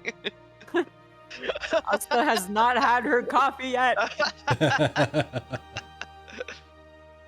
I mean, this is just to train you. Sometimes you're not gonna have time in the morning for coffee. There you go. Yeah. Excellent. All right.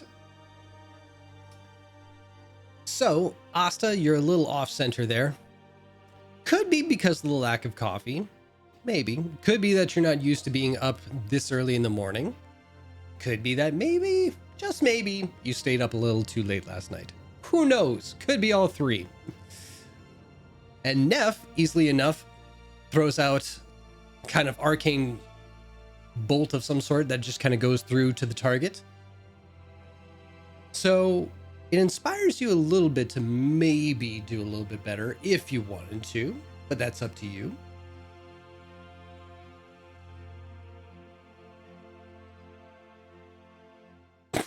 I don't know what that face is. Hold up, I'm just double checking this feature.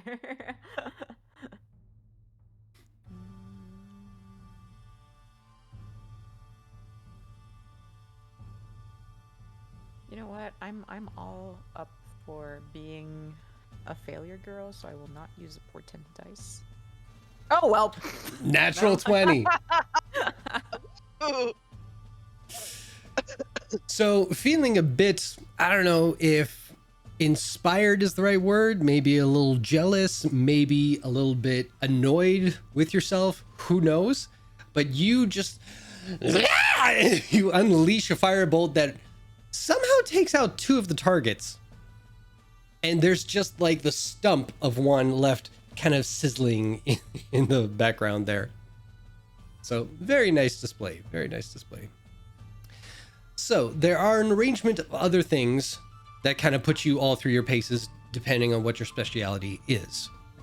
The final test, though, is to see how inspired you guys might be with each other. Having seen each other in combat already, having spoken about what your strengths and weaknesses are last night, if there is any sort of combination of things or any kind of bolsters that you want to try out on each other, now would be the time if you have any suggestions.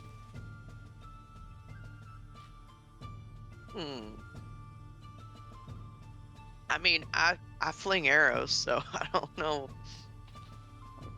You good at flinging arrows while falling? I suppose I could certainly try. Well, see, I know some magic. It's a spell called Featherfall.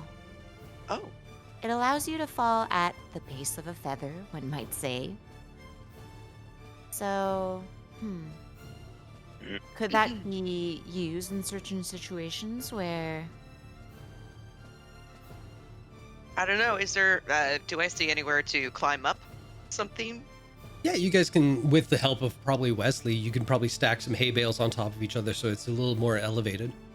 I also could just push you into the air. You want to clarify that?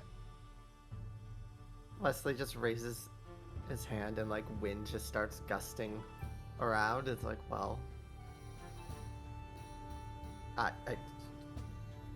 you'll be up 15 feet. Let's make this a little bit safer, and I cast Shield of Faith on Mr. Wyatt. Okay. There's all sorts of things going on. Let's go. I'm willing to try it. I'm gonna, like, is there any kind of, like, ladder maybe that might get us to a second or third floor, maybe? Like a... Oh, this is like an open area. Yeah. Yeah. But like I said, you can stack the hay bales, and like if you put them in the right way, that'll probably get you about 30 feet in the air. Well, And then if let's you want give to do her- Wesley's thing afterwards, that'll get another 15 feet. How about Wesley? You get me up there, or get me halfway up there. We could do 15 feet. Well, I we would could probably do- won't break anything in case Miss Starstinger doesn't cast Featherfall in time again. Well, I'll have it ready as long as Wesley is very clear as to when he casts his spell. Certainly, I I'm mean, at your disposal. If you want to climb up, we'll make it even higher. Have some more fun with it. Sure. Wait, And he gets up there. Yeah, easily He's enough. just waiting. From the ground, Wesley's gonna look up, and be like, just let the wind take you. I guess I have to pick out a target. Yeah, there's 3 practice dummies that are set up there, so whichever one you want. All right. There's 3 you said? Mhm. I'm gonna go for 2. Okay. Okay. If you fall and break a bone, old man, don't blame me. And but you won't, so there's no reason to blame anyone. I volunteered. Come on, let's do this thing. Let's go. Wesley will, like, his gills will open up and take a full deep breath. Exhale, and as the exhale happens, almost like this sound of mourning, like it's just like a very sad sound comes out as Wesley pushes his hand forward and a gust of wind in a straight line goes up to hit Wyatt up in the air, as long as he chooses to fail the saving throw. I choose to fail. There Is you it go. like whale song? It's just like almost like the sound of people always like, oh, we heard this sound on the open water, and it just was like a depressed, like sad, creepy sound. Would you call it a Ooh. mammal song? No, I would not. But The yeah, Flying Dutchman? basically. Whale song, mammal song. Okay. All right. I'm up in Yeah. the air. Ready All to right. go. So you're ejected about 15 feet into the air and probably at a 5-degree angle. So you're going away from the hay bale, and as you start to descend, make an attack roll. Well, I'm gonna use my reaction as soon as I see him start to fall to cast Featherfall on him. Absolutely. So a little puff of purple smoke will just kind of like cushion you as you start to float down. All right, 25. You hit your mark dead center. And you're Wow. falling about 15, 20, 25 feet. You have just enough time to throw out your second attack if you like. I have to action search for that. Well, I'll say like 6 seconds of travel down, you'd be on your second Oh. attack. Yeah, Well, because you're Okay. 45 so up, Feather- you're coming down at 30 feet. So by the time... Oh, then I'll. No, but Featherfall slows your rate of descent to 60 feet per round. Yeah, So one attack per round. Therefore, he would need to action surge because it's 60 feet per round, and he was at 45. So like you're saying the fall speed is 60 feet per round? Yeah. Fuck it, I'm going with my ruling. Go ahead. okay. Flavor. Well, then, if that's the case, then I'll go for all 3 targets. But let's see how this one goes. Okay. Ooh, 13. Just misses. Oh. Yeah. Poop. If I still have a little bit of time before I hit the ground, I will action surge and go for that 3rd target. Yeah, I think you can. Nice.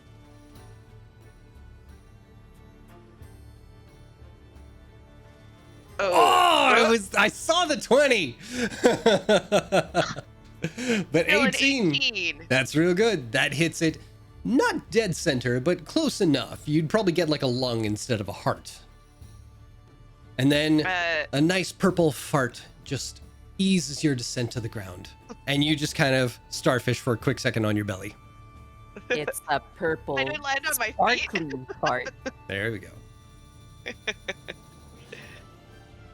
He jumps up. Okay. Well, not bad. 2 out of 3. I mean, I only picked out 1, so. To be fair, this technique does allow you to get yourself out of danger unless the enemy's flying. Definitely. That's good. He seems distracted by his shoulder. Make a constitution Oh, it's- saving throw. Thank you.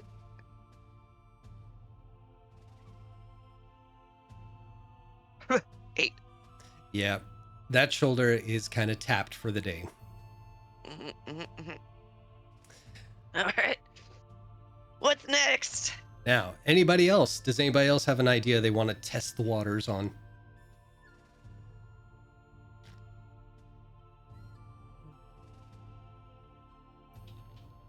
If You not, guys tell me have now any- and we can move on. Like combo breakers that you'd like to try out? Let's see. Well, I can't conjure up minor illusions that could allow us to hide, for instance. If we're out in the open, that could prove useful. Or to set up an ambush. I've actually always been curious if you could see and if I were to cast this fog.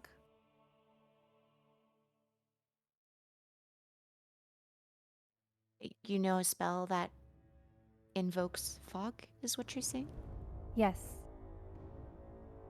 Well, I mean, people's vision tends to be poor in foggy conditions.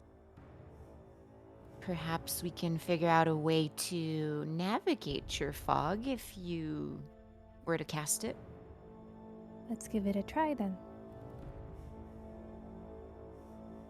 Y'all hear about when hunters use like clickers? Maybe that's a way to get through the fog. Never heard of that. What does that entail? You just take a little piece of metal and it bends a little bit, work it out real thin. You fold it in such a way that when you press on it, it goes click. might not mean anything to anybody else in the moment, but to us it would mean this is where I'm at. Come to me or get away from me, or That could be an s- option. I do have Vesper who could guide me whenever she's in her bat form. but I don't see too well in the dark. Oh, I think it might fog be is- coming. foggy conditions and darkness aren't the same, Wyatt. Oh, I mean, yeah, obviously. In the meantime, Neff has casted a fog. Not right where we are, but further away. Yep. And she says, well, maybe we go in and try. Wyatt walks in. I'll walk in as well. And I'll let Vesper like flutter out of the hat. Neff will stay on the edge and be like, do you see Wyatt? It's foggy, all right. Are you technically blinded in the fog? I suppose I can No, look at the so thing. the center area is heavily obscured, and Right. the outer radius, I believe, is lightly obscured. I think it's just all heavily obscured. And what does, if There's you'll corners around forgive corners. Chuck's Oh. ignorance on the matter, what does heavily obscured mean for You I can't do believe you would have disadvantage on you attack get rolls. disadvantage. It's like each person or shape is like just a dark figure. Mhm. So you can't really make out details of who would be in there or anything. But yeah, everything's with disadvantage. Okay, so would I have 10 feet of sight, or does that not matter? It's immediately like right past like Okay. everything's Disadvantage just across the board. obscured. Okay. Yeah. Okay, Actually, it's kind of the same as a darkness spell in a way. Like in a darkness spell, things are heavily obscured as well. you know what would be real handy to get out of this fog, or to get this fog out of our way, is Wesley's wind spell. Wow. Innately, I also have the ability to cause the same effect with fog. So yes, my natural magic does tend to complement itself. Interesting. Let's see what Vesper says about this. And Vesper, as a bat, does have some blind sight. So, like, I'd probably ask. Yeah, she has 60 feet of blind sight, so I'd ask her to guide me to Wyatt, who's also lost in this fog. Okay.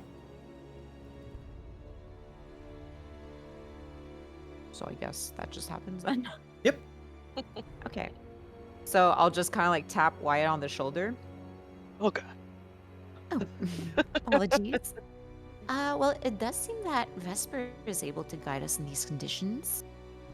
If we Well, this would ever- actually be real good for a quick escape. Exactly. Human chain. Mhm. Or we can get through it lickety split, wait on the other side for anything that might come out. Right. It'd give us a few moments. Sometimes that's all it takes. And so I'll just kind of like grab Wyatt by the wrist, Wyatt by the wrist, Wild by the west. and I'll have Vesper guide us out. Fair enough. And Easy enough. just as you're about to step out of the fog, I'll drop the fog. Oh, How long does that last for? Just out of curiosity. Concentration. So like forever? Yeah, but your spell has a like duration usually. It'll Yeah, be- it's up up to to an hour. 1 hour concentration. There. There you go. But a strong wind can disperse it. Yes. Or a night after Taco Bell. Nothing can disperse that. Excellent. Or me after I've had too much cheese and no lactase. Oh, too soon. Too soon, too soon. Right on. All right. Well, with the first time training together and going through your paces in this kind of physical routine here, you guys all pack it in and head back to the base of operations down below, which I will bring up one more time. And throughout the rest of the week, it's pretty much the same routine. You guys go upstairs. You guys go topside and you go through your paces as best you can. You practice, you kind of get a feel for what everybody's capabilities are. And you do come up with a few more ideas of like how one another can complement each other and kind of figure out little details like, okay, in case of situation A, we do solution B, if not B, C, and so on. So you get a feel for like how you guys would kind of work together as a team in the open field when you get to it. Now, different kind of tactics can rely on different sort of things. For example, like how you guys went about investigating certain things when you got to that farmland there. Who is best at communicating? Who is best at researching? Who is best at sneaking around? So that's something you guys can figure out in future training sessions. But as the days go on, some of you are kind of handpicked from certain individuals to kind of converse about like what you've been doing and what your abilities are. And the first of which is Wyatt. So Wyatt, after a few days of training, it hasn't gone unnoticed that your shoulder is really holding you back. And eventually, you get a tap on the shoulder. Mr. Wyatt. Oh, God, you gotta take it easy on that side. Sorry. I was wondering if you could follow me to my shop for a second. I think I got something that you might be interested in. Oh yeah, be happy to. I love being in your shop.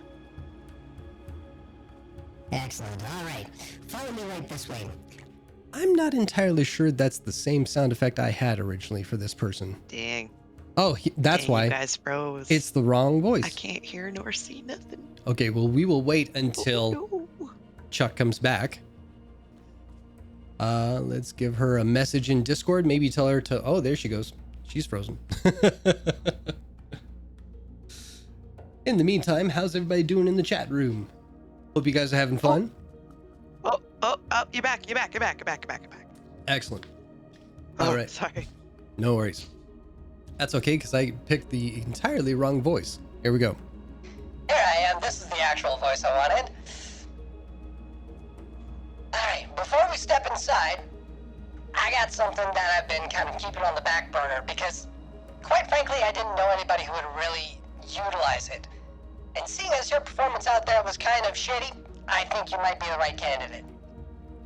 So, I'll show you a quick demo, and then I'll tell you what it's all about when we get back outside. Alright? Follow me! Yeah, Alright, let's go. So, you head into the blacksmith's area. Complete silence envelops you guys. And she kind of rummages through the back, away from all the numerous like swords and daggers and crossbows and longbows and short bows, all of these sorts of weaponry that you didn't really have at your disposal. You've kind of only had the pick of the litter because of what you could afford at the time, and you've just adapted. But now you're seeing all these arrangements of finely crafted weapons. You are the veritable kid in the candy store right now. So it comes as kind of a disappointment when she kind of staggers out with this hunk of metal that has sort of like a half tennis racket attached to it. And she holds up a finger because all your words are silenced. And you see her kind of flick it out, and you see the half racket kind of kick itself out, and then she swivels it, it lands on her shoulder, and she pulls a sort of mechanism, and fire explodes out the front of it, taking out an entire shield that was on the wall about 30 feet away from her. And she kind of nods in amazement. She's like, yeah, you know what this is about. So she motions to you to follow her outside. So this here is a product that we got off of Hopperduke not too long ago. This is what they call a rifle. Rifle. Now here's why I think it's going to be beneficial to you. See this back wooden part here? Yep. That's what they call the stock. It contours to your shoulder. So when you fire, it's going to hit you in the chest. It's not going to do much good on your shoulder there. So when the recoil kind of kicks you back, you're not going to feel it in your bum shoulder, you're going to feel it in your chest. A lot less pressure on that shoulder. Now, give it a good hoist there. Here, hold out your arms. Feel how heavy that is? It's Yeah, about that's quite heavy. it's about 8 pounds.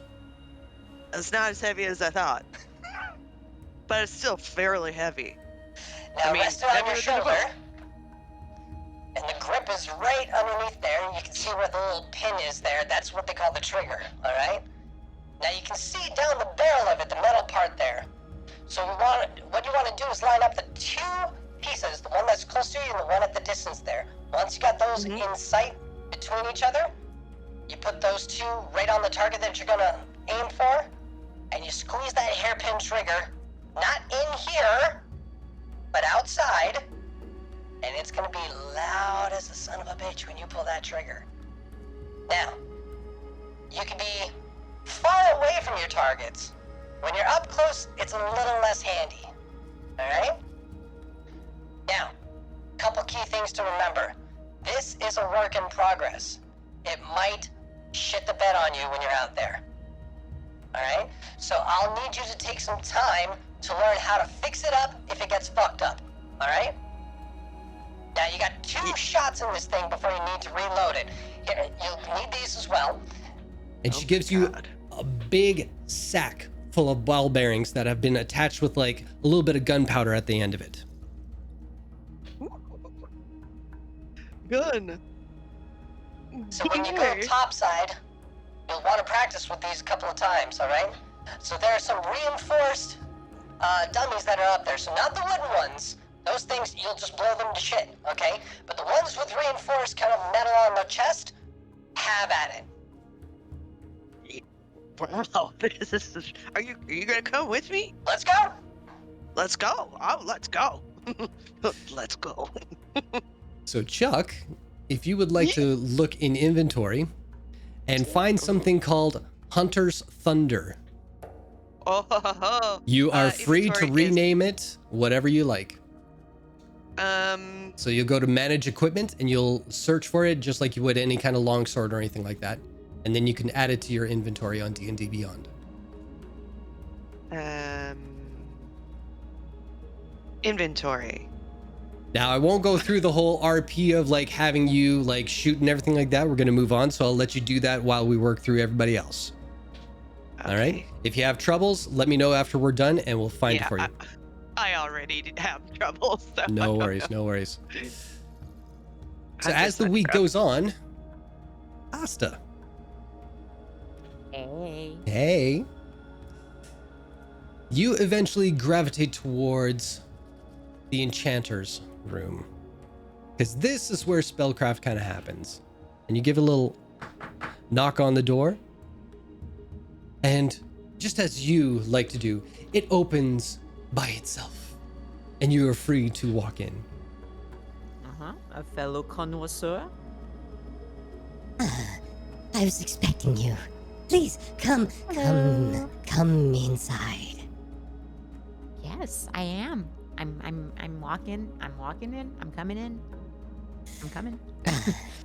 So, I feel that your progress has commenced within the group, yes? In a way of speaking, yes. Excellent. Well, I have this, if you would like to peruse. You may touch it. And What is it? she hands across a spell book of sorts that has different levels. Some you can see have kind of, well, actually, I'll get you to make an Arcana check if you could. So, Use. oh my god. 13? Easy enough. You can tell from experience what an arcane lock kind of looks like. And you could see certain pages beyond the ones that are kind of like open to you are locked and sealed. So there's only a certain level that you can go beyond. But right now, you have the pick of your litter from anything from first to second. So she kind of bows down and kind of spaces back, gives you a little bit of space back, and just, you can see she's kind of like anxiously looking at what your choices will be. But between the first and second levels, you have your choice of spells to acquire right now. Which ones would you like to pick up for your level 3? Okay, well, here's the thing, because I get 3 spells, Mhm. but then I can add more to my spell book, even if they aren't prepared. So, We'll say the 3 right now. okay. Okay. And So, in the future, perhaps with some persuasion, maybe you'll get some easily access to you. Some you may have to find on your own.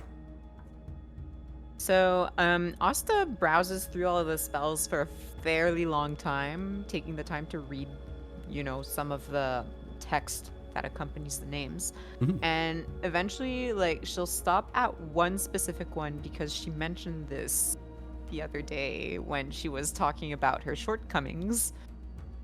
And it's like, oh, well, I've been meaning to acquire a spell that would let me escape melee situations easier than the solution I resorted to last time. Yes, I try to I avoid conflicts as much as I can. So this is inspiring. Yes, go with that feeling. Go with it. Go with it. I'm going with it. Yeah, I think this is around the money. Better than diving off a roof and hitting a tree and then bouncing off the tree and then hitting the ground. So, So I'll take Misty Step. Excellent. And then she'll browse a little bit more, and she's like, oh, I've never heard of such a form of divination employing bones, amongst other means. The cards do take a while. Perhaps I could acquire a crystal orb. and then I'll take Augury. Okay. And then for the last one, she kind of like reads this fairly long description, and like as she reads, her eyes just widen. And she looks to Soleil and she goes like, Have you ever used this one? Which one are you pointing at? Well, I have heard of Tasha before. Oh, It's yes. her mind whip. Mm-hmm. Care to elaborate? How I was didn't your realize you experience? had that sort of what the kids call a kink. Amazing. I don't have any kinks in my back right now. I don't know what you're talking about. Well, you're about to if you take this spell. That's a very fun one.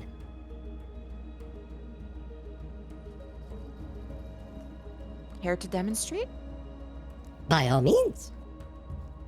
And she will ask you to throw out the spell. yes.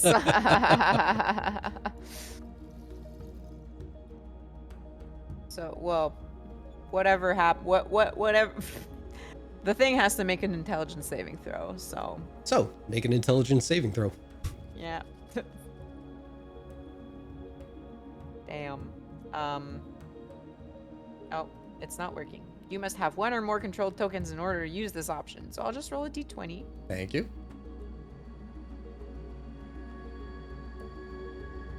Hey! That's an 11. Plus. Am I using my intelligence? Yeah. Yeah, okay. Well, we're good then. Plus 6, so 17. So as Tasha's magical whip kind of apparates out of nothing and goes in your general direction, you kind of get freaked out. You didn't really realize what you signed up for when you asked for a demonstration. So definitely you do kind of mentally and physically dodge out of the way. And you just hear this wisp on the wind that says, "Oh, mommy, no."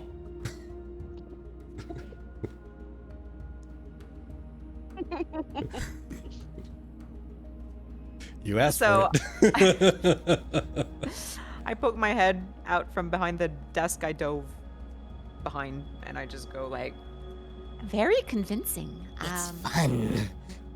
Yeah, I'll take that. one, and she looks to Soleil like slightly, like she hasn't been very like scared or off put by her, but like now there's like just maybe a hint of fear in her eye. And it's at that moment that you're kind of like, and just kind of like panic smiling a little bit. She comes down to your level and like looks at you for a moment. And you're about, just a foot apart, but she's looking particularly at your teeth. Oh, my dear. You may not know about this about me, but I am a connoisseur of all things that are beautiful, and your symmetry is such... Grace is the only word.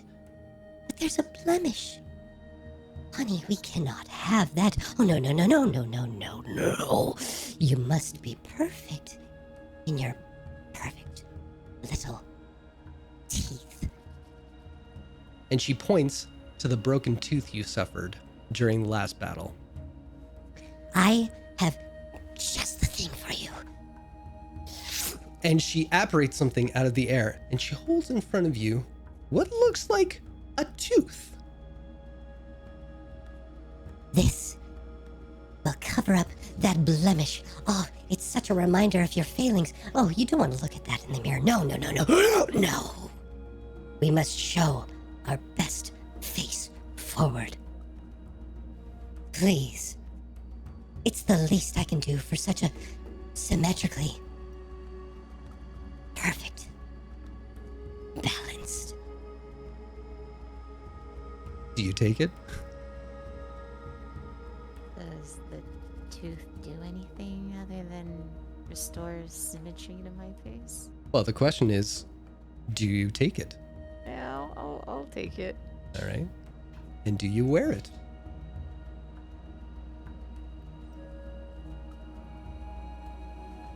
I see her like staring at me, and I'll just go like, okay, here goes nothing. So, once you are attuned to this magical item, any spell attack rolls that you make, you can add your wisdom modifier. So to learn from our past mistakes. I feel like you're taking pity upon me. But consider this, as long as you have that, any points you put towards your wisdom score adds to your spell attack bonus.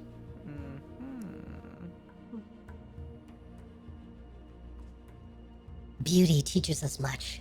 Mistakes teach us much as well. This covers one and encourages the other. Encourages the mistakes and covers the beauty? Oh. The other way around. Okay. All right. I feel I've taxed you enough, and you have most certainly taxed me enough today. So I will say goodbye. Thank you, Soleil. May I call you Soleil? I don't do very well with last names and formality. That is my name. All right, perfect. Wonderful. Just slowly backs away. A few more steps. Few more. Oh. There we go. And the door shuts.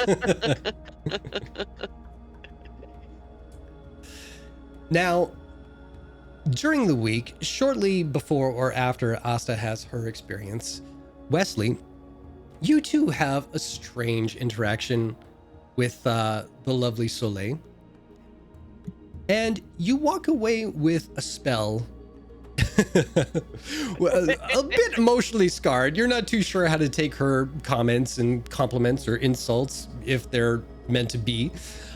She doesn't give you particular attention to your physicality as she would have Asta or Neff, or even the chisel-jawed Wyatt.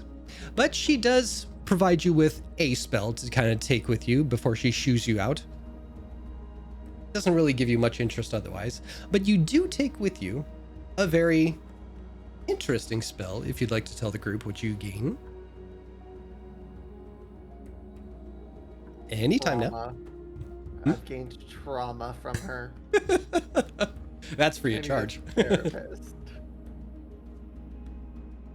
Oh yeah, mirror image. Excellent. So you can add that to your list. I think you already did, though.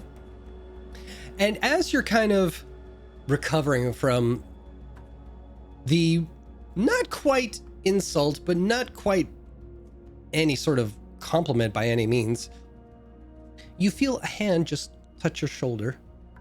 Hey. Hey, you doing okay? You look a little sad. Yeah, but yeah. I think I got something that might turn your frown upside down.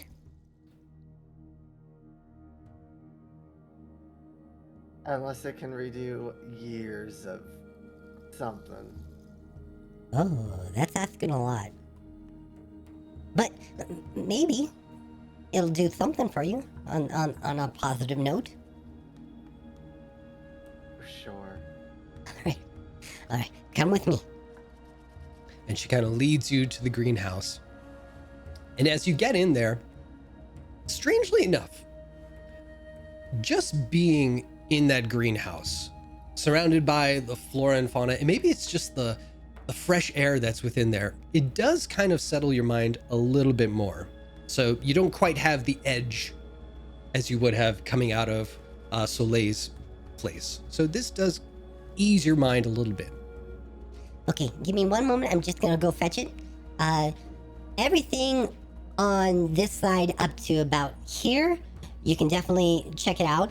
Everything on this side to there, you can check out. Everything in the middle, maybe just not yet. I'm not too sure what any kind of interaction from outside sources would kind of do to it. But feel free, look around. It won't be a moment.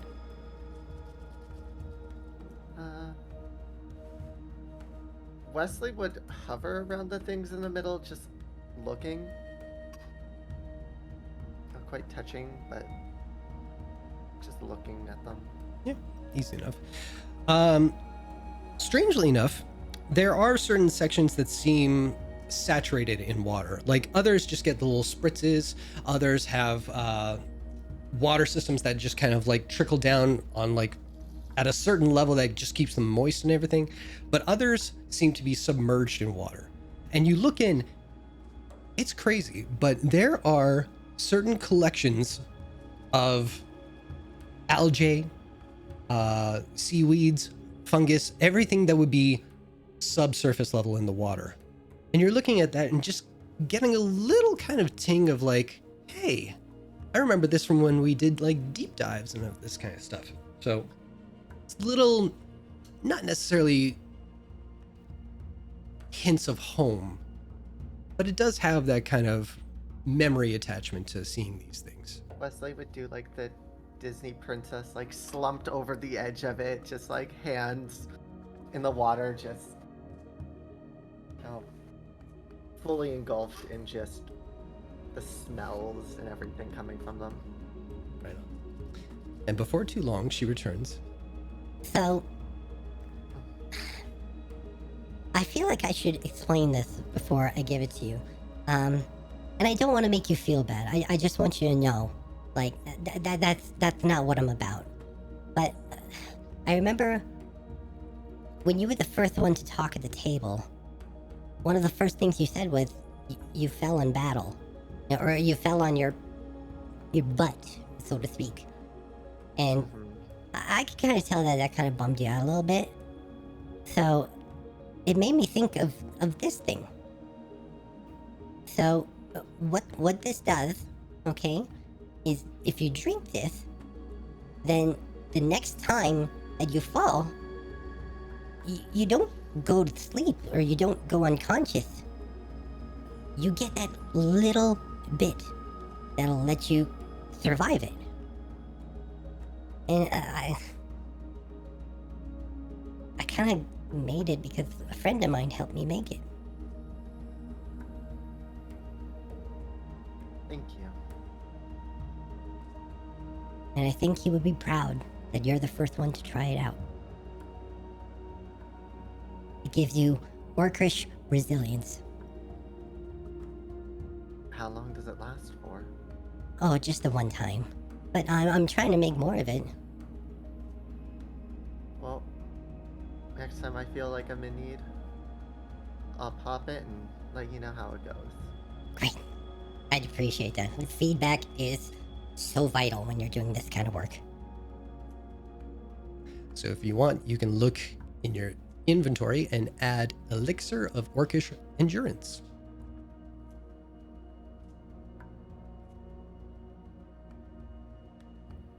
Chuck, you are muted.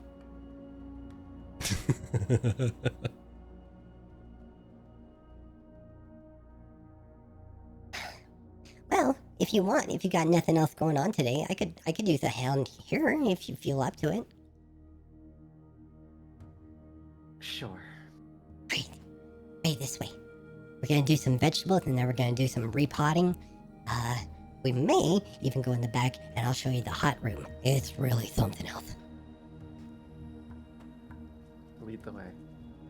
So for the rest of the day, you help out Gmilda as best you can, and you learn a few things about different varieties of like fauna that are in the region. And she does kind of reiterate that when you guys go out on adventures and everything like that, she may give you like a shopping list of things, like if you come across them, and she kind of gives you a rundown of like certain stereotypical things to look for, so you know the difference between what is usable, what is unusable, what is edible, what is poisonous, all that kind of stuff. So you do gain a little bit of like nature knowledge. So I will say the next time you guys scout for any kind of flora or fauna, if you in particular are going to be doing scouting for certain items, you'll have advantage this time around. And last but not least, young Neff. You. So, it's about the time that you come in and the rest of the group got so involved with like trying out their abilities and everything that when it came to lunchtime, they're like, you know what? I just got to try one more thing. It's been bugging me, and they head back out. Whereas you feel confident in what you got accomplished that day, so you're going to enjoy a little bit of lunch. And it's as you're sitting at the table, you hear the soft footsteps kind of come over. Young Neff. Oh, so good to see you. Hi. How are you this evening? Oh, it's the evening? Oh, I don't know, actually. I don't really get out too much. It could be daytime, it could be afternoon. I'm not entirely sure. It's a bit confusing down here what time of day Yes, it is. isn't it? Yes, I find that confusing too. Yes. I thought I was having lunch, but oh well. So it's afternoon. That helps me. That helps me quite a bit. Oh, I have more time. I meant to talk to you. I don't know if anyone has approached you with this yet, so I'm doing my best to kind of put it out there for everyone who needs to. But I'm making an assumption here, but just from your attire and your mannerisms, you do give off a sort of, a vibe that, tells me that you might be a person of a certain faith. Is that right? Oh, a religious person. Yes. Oh, good. I was Yes. so worried I was going to offend you somehow. You are correct. Excellent. Well, I was going to offer that if you need a place of solitude, a place to commune of sorts with your particular deity, I make no judgments one way or another. I could show you where we have a secluded area where you're able to do that in your own fashion. Would it be private? Absolutely. No one would go there? Not unless you want them to, no. Oh, I would love that. Excellent. Right this way, please. And do indeed. So he takes you through the maze that is his kind of library sanctuary kind of place, and he does a couple of book pulls where it's like bump, bump, bump. And he shows you the exact pattern that it is. There's like one book on the top shelf to the far right, one on the middle to the far left, and one in the center on the bottom. You do not have to memorize this. I'm just saying it for flavor. But once you get that pattern down, a bookshelf opens and you see that there is a little sort of an altar of sorts. It's got an kind of recessed alcove where you can put like any kind of figurine or statue or any kind of thing of worship that you want. And there's a bunch of candles and a little kind of kneeling bench that you can kind of rest yourself in. But once the door is closed, no sound comes out. It's completely engulfed, like just with you and your thoughts and whatever you want to say. So, I will leave you here. You're not going to be locked in. You just push this little porthole right here, and there's a little pokey thing there. You push that, and it'll open lickety-split for you, okay? Wonderful. Now, Thank you so much for showing me this place. Oh, no worries. I'm happy to be of service. Yes. If you don't mind me asking, who else knows about this? Anyone who really has any faith. There are a couple of members that are out and about right now that I think one of them uses it on occasion, but whatever's left in here is totally private. I'll say this, there is a little nook right at the bottom. If you want to stash your own belongings, you just whisper an arcane word and it will lock itself behind there, and only you will know this arcane word to unlock that. I don't know that the other individual actually uses that, so you might be the only one who does. Who knows? But at least your stuff will be safe here. Unless you want to take it with you, which is also acceptable, but I leave it to your discretion. Wonderful, thank you. No worries. Now, I will be in the study, so don't be alarmed when you come out. I'm not that scary. I promise. Okay, I'm gonna go now. So when I see them leave, I'm like, ta-ta! And Neff will open her book and take more pictures, like in her wardrobe. And stick them around in the altar, put a few candles there, and then kneel and start praying. Okay. Now, And who do you she's pray to? done, we pray to who is pictured on the pictures. Continue. And I pray real hard with lots of love. With that, sending your thoughts out, you hear music. I knew it. And you don't know exactly how it's emanating. Your powers are here with me. And it envelops you. It enraptures you. It soothes you and seduces you.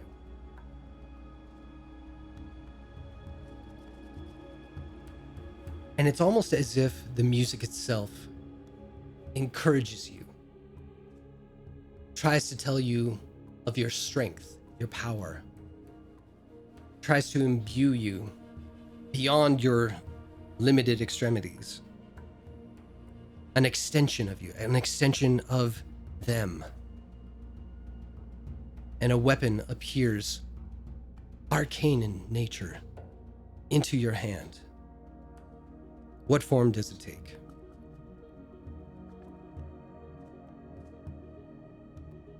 I did not plan for this moment. It will be a giant scythe. But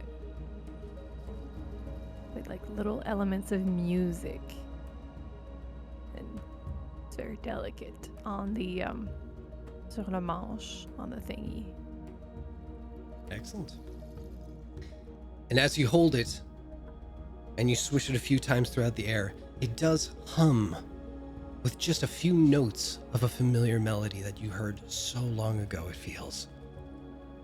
But you have that warm feeling in the depths of your soul that enraptured you that first moment you heard it. And as you close your eyes to hear it once more, everything dissipates, everything falls away, everything fades. And in a moment of panic, you open your eyes and it shatters into a million little pieces. And then the world comes into focus again as these little orbs of arcane energy fall to the side and dissipate. And strangely, almost worrisome, you notice that even those little motes of light are not the color you expect them to be. And you have gained the ability of shatter and spiritual weapon. I already had those. Shh. Oh, okay. Jeez. I now people. have them. Yes. Okay, gotcha. Neff will. There's a little tear that glides down here, and she's like, "It's real. I knew it was real." And then eventually, after composing herself, she'll take down the pictures and then go to the little cabinet that was pointed out that she could lock using a keyword. She'll leave one picture in there and then lock it. Excellent. And make her way back to her room. Perfect. Eventually, Pendleton walks over to the little cubicle area, opens it up, whispers the arcane word, and opens. No, I'm kidding. I'm kidding. It'd be pretty funny though. Yeah. Well, with that, the week comes to a close for all of you. Some of you a little sore, but in a good sense. Feels like a nice workout that you've had for the past week. Some of you practicing with new toys and new elements and new spellcrafts. Others a little more enlightened as to some of the individuals that are going to be joining you in this headquarters. And eventually, a voice calls out to you. Oddities! We have a new job. And that's where we will pick up next week. No, in 2 weeks. 2 weeks. We'll be taking our little break next Yeah. week. Thank you guys Busy so becoming much a for mom hanging next out. week. What? Huh? What? Too much? What? And I'm becoming a mom next week. Oh, that's next Oh, week. yeah? Hey! If you guys are in our Discord, you know that Fred is expecting a little bundle of joy to join her, and that's going to be happening next week. That's amazing. I just want to clarify, not a human one. Yeah. No oh, is judgment. my mic working again? Yeah. Oh, Yeah. oh fuck. All right, hello. Her one. A puppy. Yes. All right. So thank you guys for joining us. Love seeing the chat in the chat room there. That's amazing. Thank you for all the subscribers we've seen today. The followers over on YouTube is really blowing my mind. So thank you for all of those as well. And yeah, so we will be silent next week on the 17th, but we will be back on the, if my math is correct, the 24th. Yeah. Yes. Excellent. So we look forward to seeing you guys then. Keep an eye on our socials and we will inform you as to when we're going live, of course. And yeah, we'll see you next time. Everyone, have a good week. Bye-bye. Bye. Bye.